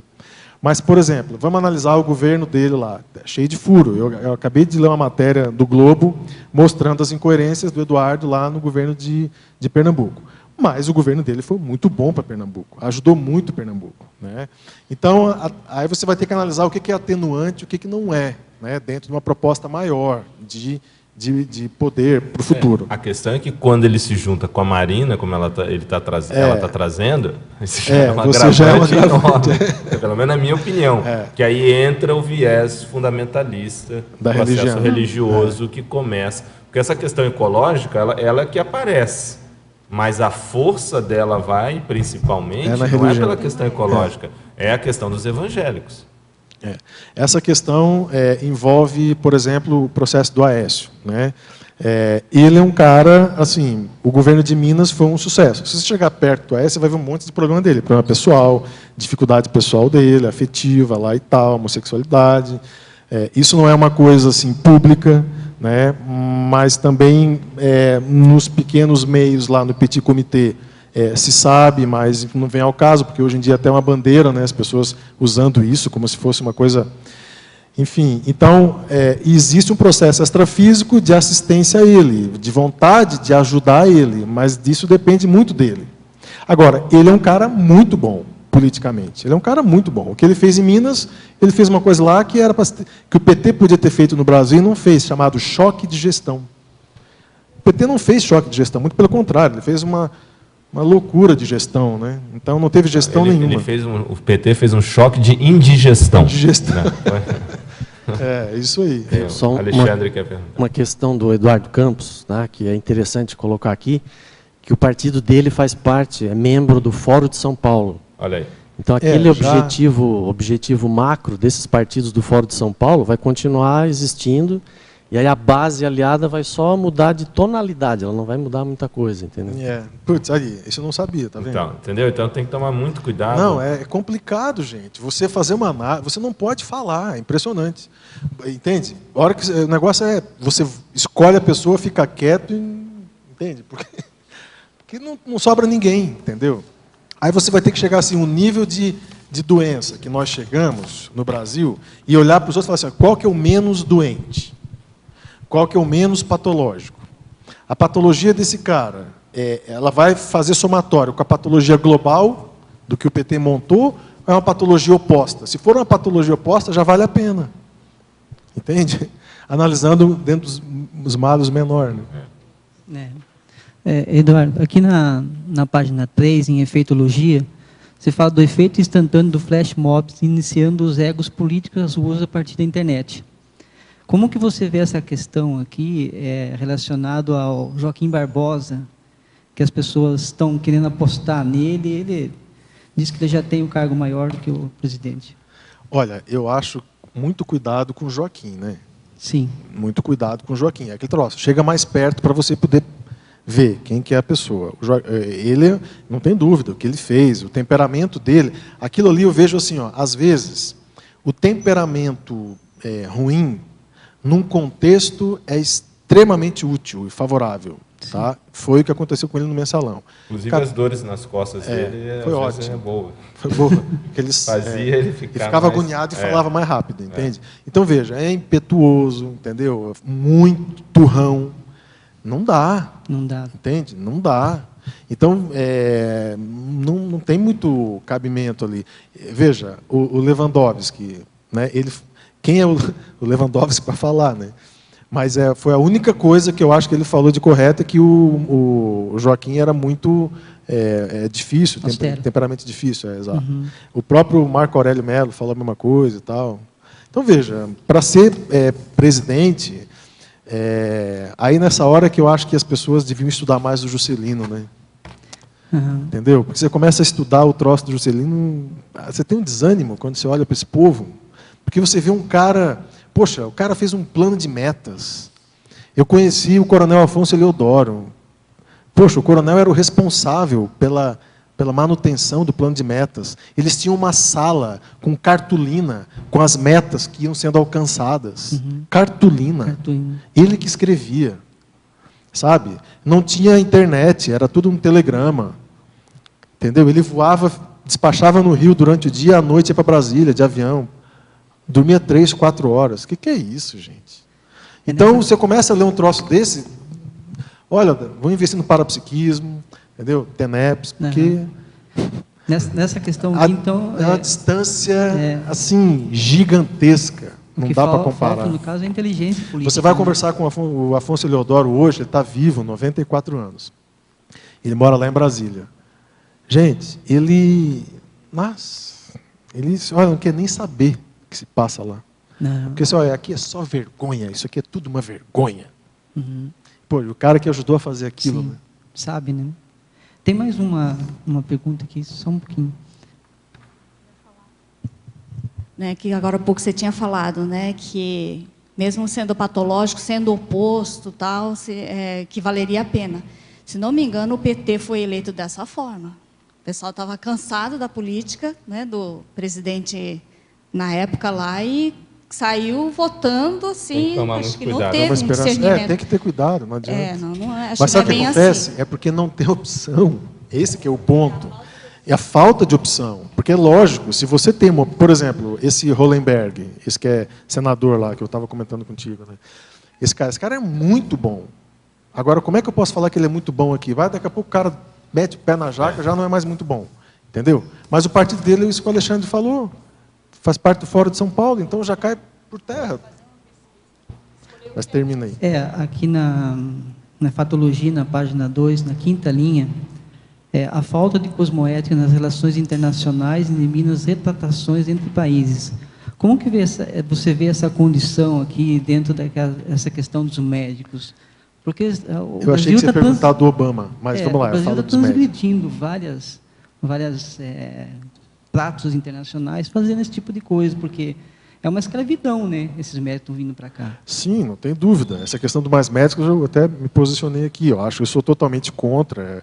Essa questão internacional aí, eu coloquei de pedido de desculpas, porque, por exemplo, você viu os Estados Unidos pedir desculpas para o Brasil, para Angela Merkel, para Dilma, para a Inglaterra, para todo mundo? Não pediram desculpas. Os caras estão fuçando o e-mail de presidentes do México, do Brasil, os caras não pedem desculpas. Está na cara, né?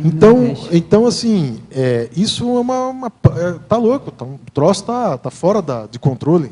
E agora, quando bateu na Alemanha, que é a segunda potência, né, a segunda, terceira potência do mundo, agora já vai ter um quiprocó. Então eu coloquei isso, porque isso é de praxe na diplomacia internacional. Não se pede desculpas. Uhum. Você toca, por exemplo, o Obama põe um drone lá num país, mata um monte de gente de drone, o drone sai do espaço aéreo. Olha só, isso internacionalmente isso é um absurdo, isso não pode acontecer. Você colocar um avião invadindo um espaço aéreo e ainda matar, não interessa se o cara é bandido, se não é, é do país da pessoa, entendeu? Então está tudo errado. Ok, Eduardo, obrigado. Temos aqui algumas perguntas em função do nosso tempo, então vamos tentar ver se a gente dá conta aí de todas elas. Dos teletertulianos. Gostaria de perguntar ao verbetógrafo a opinião dele sobre o Estado Mundial e como implementar essa nova forma de política em nossa sociedade corrupta e patológica. Olha, o Estado Mundial depende da autopesquisa. À medida que você tiver mais pessoas fazendo autopesquisa e colocando as próprias mazelas no foco da superação e não querer só o processo externo, público, a gente não consegue chegar no Estado Mundial. O Estado Mundial é uma consequência de uma revolução silenciosa, de uma revolução do paradigma consciencial, né, que você vai chegar num ponto onde a lucidez, por exemplo, vai ter muito mais força do que a indicação política, por exemplo. Como não se preocupar com opiniões alheias, haja vista que podem nos prejudicar bastante e gerar grandes perdas? Aí é que está o bom senso de você colocar na balança, né? O processo, você precisa se pautar na questão externa, mas ela não pode ser o seu fator determinante na tomada de decisão, mesmo que seja o seu pensamento.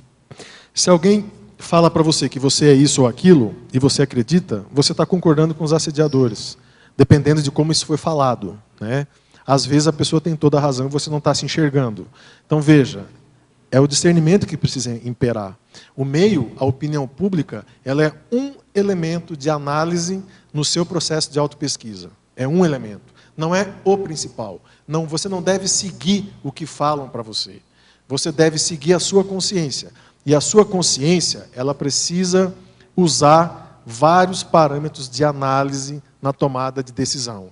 Se a gente entender isso, a superação do ego político anticosmoético, preocupado com a opinião pública, vai ser mais rápida.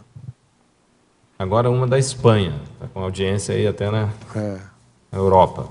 Professor Eduardo, se hoje um governo cosmoético tomasse o poder político, acha que permitiriam governar ou iria ser derrubado pela força das potências econômicas dominantes, como já aconteceu no passado?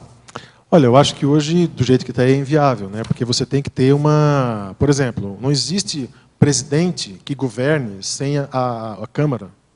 O Juscelino passava um perrengue danado, porque, por exemplo, hoje aqui em Foz do Iguaçu, o prefeito tem mais de quase 70% da bancada, né? Então, é colocar lá e aprovar, não tem muita dificuldade. O Juscelino não, o Juscelino tinha oposição. A oposição era maior, entendeu? Quem conheceu o Carlos Lacerda nem sonha que é oposição, entendeu? Então, assim, o que ele passou era uma coisa inviável. Então, veja, você colocar hoje um político cosmoético, não dá, porque é como você ir num show de rock e ouvindo Enya, entendeu? Você quer ouvir Enya e está tocando Sepultura, sabe? Então tem que acabar a música. Acaba a música, troca o show, não é Rock in Rio. Você tem que ir lá no, sei lá, entende? Então, água e óleo, não dá para misturar. Lembrando que a oposição tem um papel fundamental e muitas vezes até de qualificação de quem está na situação. É o negócio da heterocrítica, né? Não tem evolução sem heterocrítica.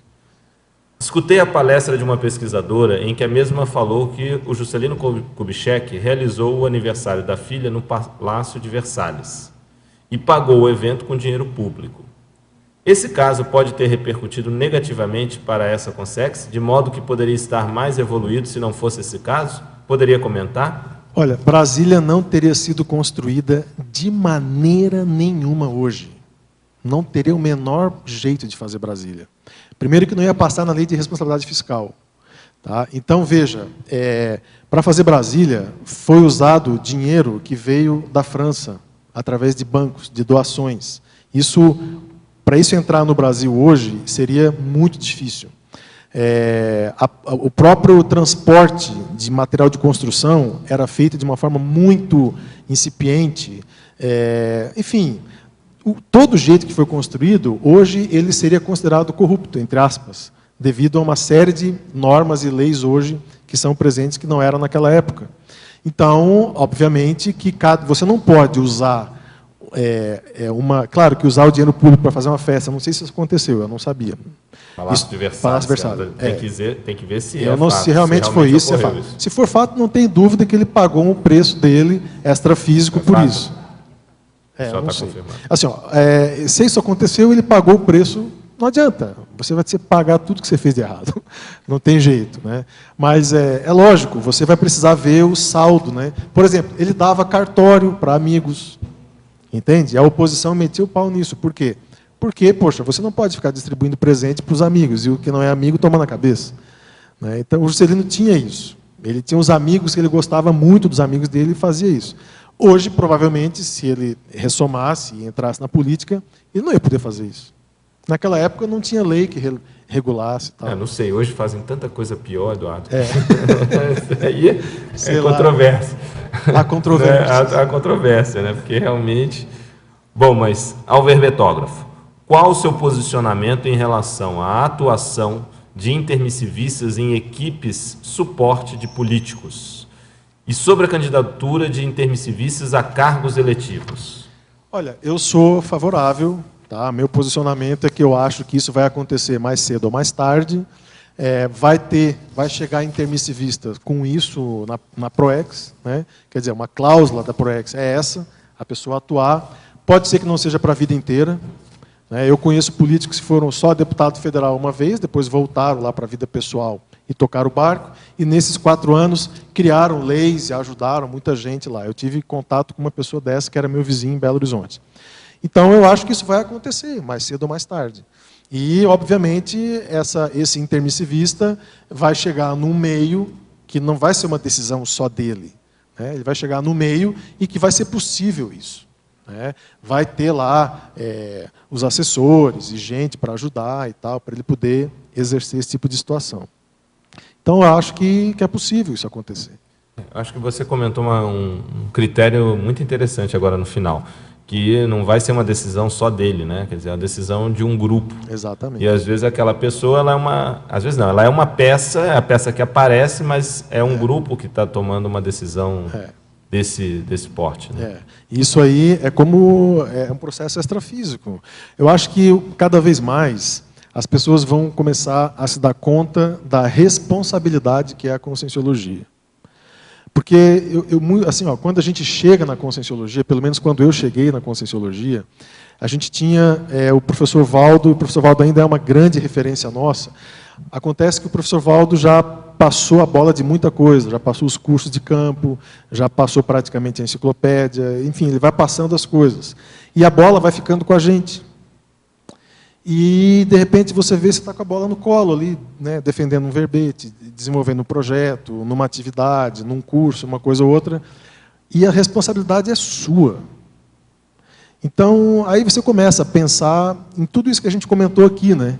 Nessa questão de intenção, por exemplo, né? A intenção da pessoa, eu acho isso seríssimo.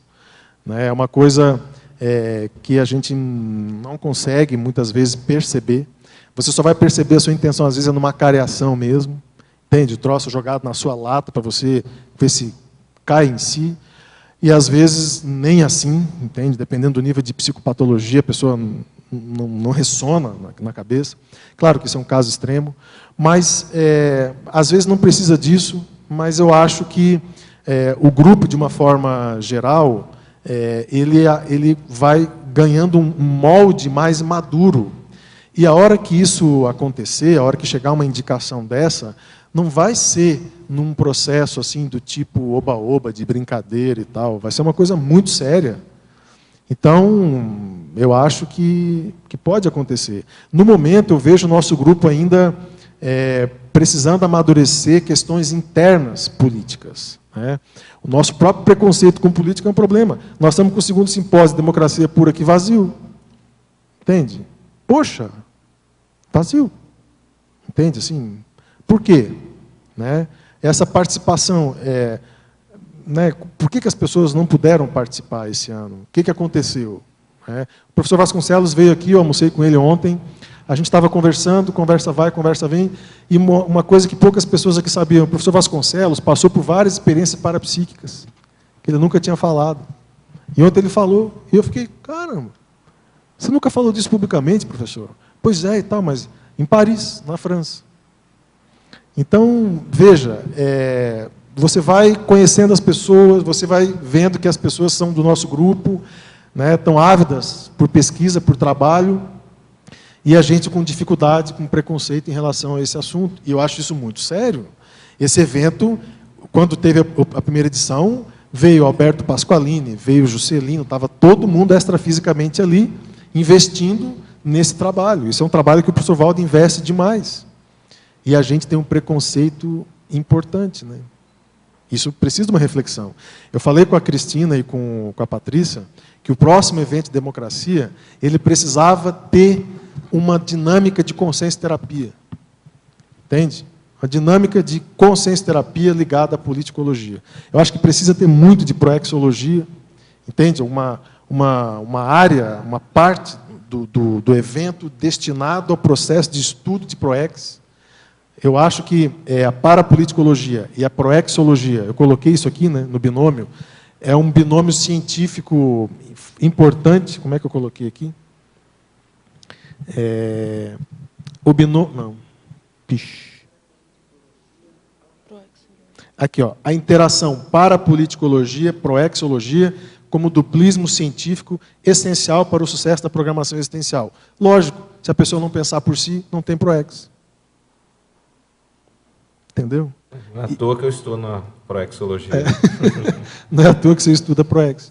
Então, veja, eu peguei o viés da superação desse processo, do fim da subjugação, enfim, essas questões todas que envolvem o processo da autoconsciência-terapia. Então, esse assunto que o Losch estuda, eu estudo com o viés do processo consciencioterápico. Quais ferramentas consciencioterápicas a pessoa precisa investir para chegar nessa liberdade pensênica maior, né? Então, essa é o que eu trabalho dentro da higiene consciencial, junto com o professor Rui Bueno.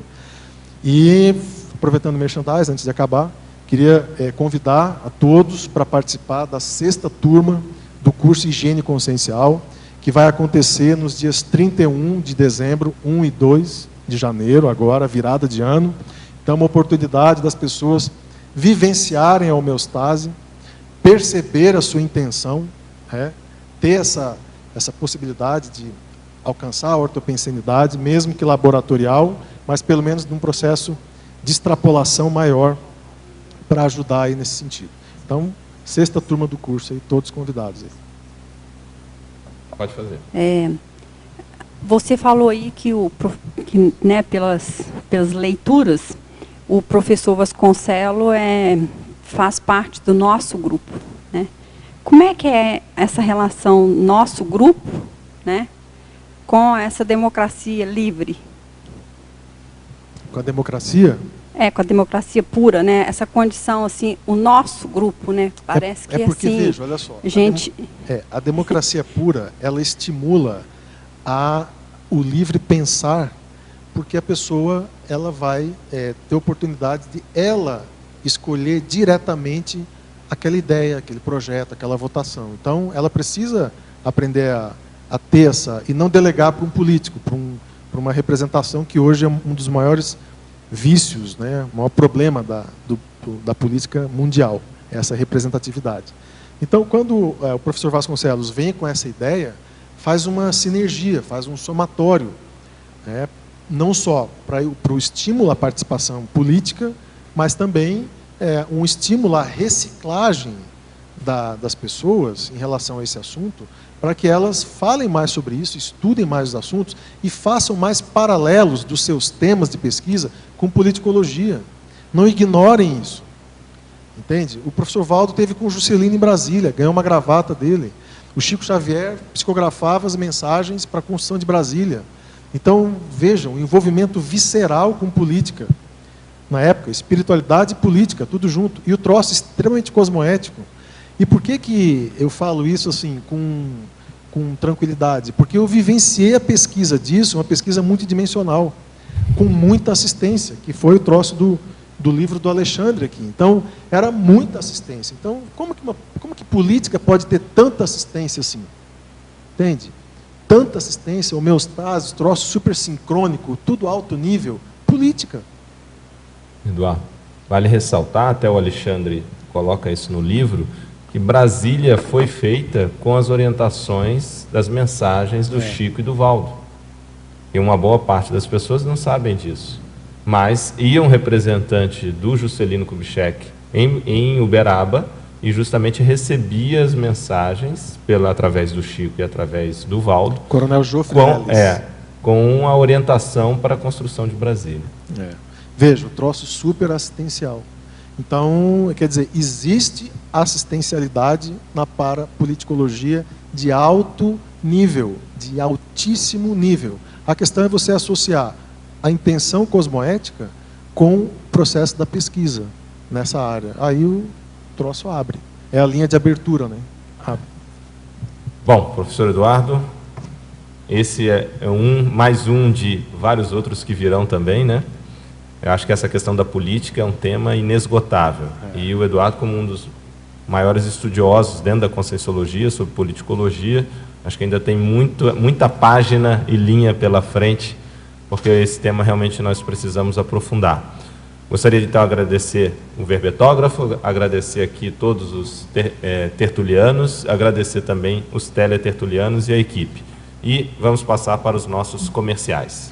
Obrigada. As pontuações da tertúlia de hoje foram 48 assinaturas no livro de presença, 17 perguntas presenciais e 12 perguntas respondidas online. Hoje temos 3 recados. Mara, 40 manobras energéticas. Alba e professora Adriana, SP2, Foz do Iguaçu. Melissa, 2º Congresso Internacional de Autopesquisologia. Boa tarde. A CIP convida todos a participarem do curso 40 Manobras Energéticas, que acontecerá aqui em Foz do Iguaçu, no auditório do CAEC, dos dias 11 a 14 de novembro. É um curso ministrado pelo professor Epicom Mário Oliveira. Não tem nenhum pré-requisito, é um curso prático, onde o aluno, ao executar as manobras, ele aprende, ao final do curso, ser capaz de replicar o que aprendeu no seu dia a dia. Entre as manobras, tem aplicação de arco voltaico, assim, desassim, defesa energética, entre outros. As inscrições, para quem for participar do 2º Congresso de Autopesquisologia do IPC, terá desconto no valor do curso.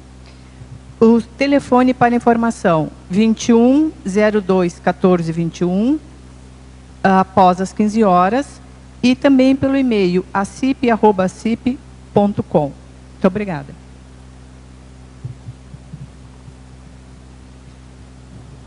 Boa tarde, tertulianos e teletertulianos. Eu venho aqui para convidá-los para o ECP2, que vai ocorrer aqui em Foz do Iguaçu. A gente entende que é uma oportunidade de participar, fazer as pesquisas nesse campo de imersão, que muitos já conhecem do curso, mas que otimizado também com a proximidade, né, com o Holopensene da Cognópolis e o Holopensene das Cataratas. Então, fica aqui o convite. As informações, para quem quiser saber sobre valores, sobre a inscrição, pode ser adquiridas na recepção do CAEC, telefone 3523-2652, ou pelo IPC também, 2102-1448. Né? Vocês podem se inscrever também entrando em contato com a gente pelo site. Não precisa ser só presencialmente. Quem estiver vindo de fora de Foz do Iguaçu, vier passar o final de semana aqui em Foz, aproveita e fechar o ano com chave de ouro. Obrigada. Boa tarde a todos. Estou aqui para convidá-los a participar do 2º Congresso Internacional de Autopesquisologia. O congresso ocorrerá aqui em Foz do Iguaçu, nos dias 15, 16 e 17 de novembro, portanto, daqui a pouco mais que 10 dias. E chamamos atenção especial para a programação gratuita dentro do congresso. A professora Malu Balona irá ministrar a primeira conferência e o tema é Autopesquisa Científica e Estudo Técnico de Si Próprio. A conferência, que é a primeira do congresso, ela é aberta ao público de Foz do Iguaçu, nós aqui na CCCI, região, né, amigos que venham passar o final de semana, participar, né, e aproveitar, ter uma palestra com a professora Malu. Para mais informações, vocês podem entrar no site do IIPC, www.iipc.org. Lá tem o nosso folder online que você pode consultar toda a programação. Também você pode ligar para o telefone 45 2102 1448 e pelo e-mail congressos, no plural, @iipc.org. Fica o convite aí para vocês. Um abraço. Pessoal, só confirmando, nossa atividade de hoje de visita à natureza noturna está confirmada. Então, a previsão de chuva não se concretizou. A gente estava prevendo que ia ter apenas um clima nublado e realmente está se confirmando. Então, para quem quiser, ainda tem vagas. Vamos fazer uma prática de experimentação com as energias do campus aqui no CEEC, sendo que na parte da noite, a partir das 20 horas. Então, a primeira vez que a gente vai trabalhar à noite é somente com principalmente a fitoenergia, hidro e geoenergia, para a pessoa comparar e identificar bem as diferenças entre esses padrões de energia. E vamos visitar também o geochakra. Quem ainda não conheceu, vão ter que rastrear e descobrir onde é o geochakra. E a gente aí vai estar confirmando. Então, todos convidados a partir das 20 horas aqui na recepção do CEEC. O verbete da manhã é Técnica da Amparabilidade para a Jurídica, especialidade para a Direitologia, autora a professora Márcia Ham. Obrigada e boa tarde a todos.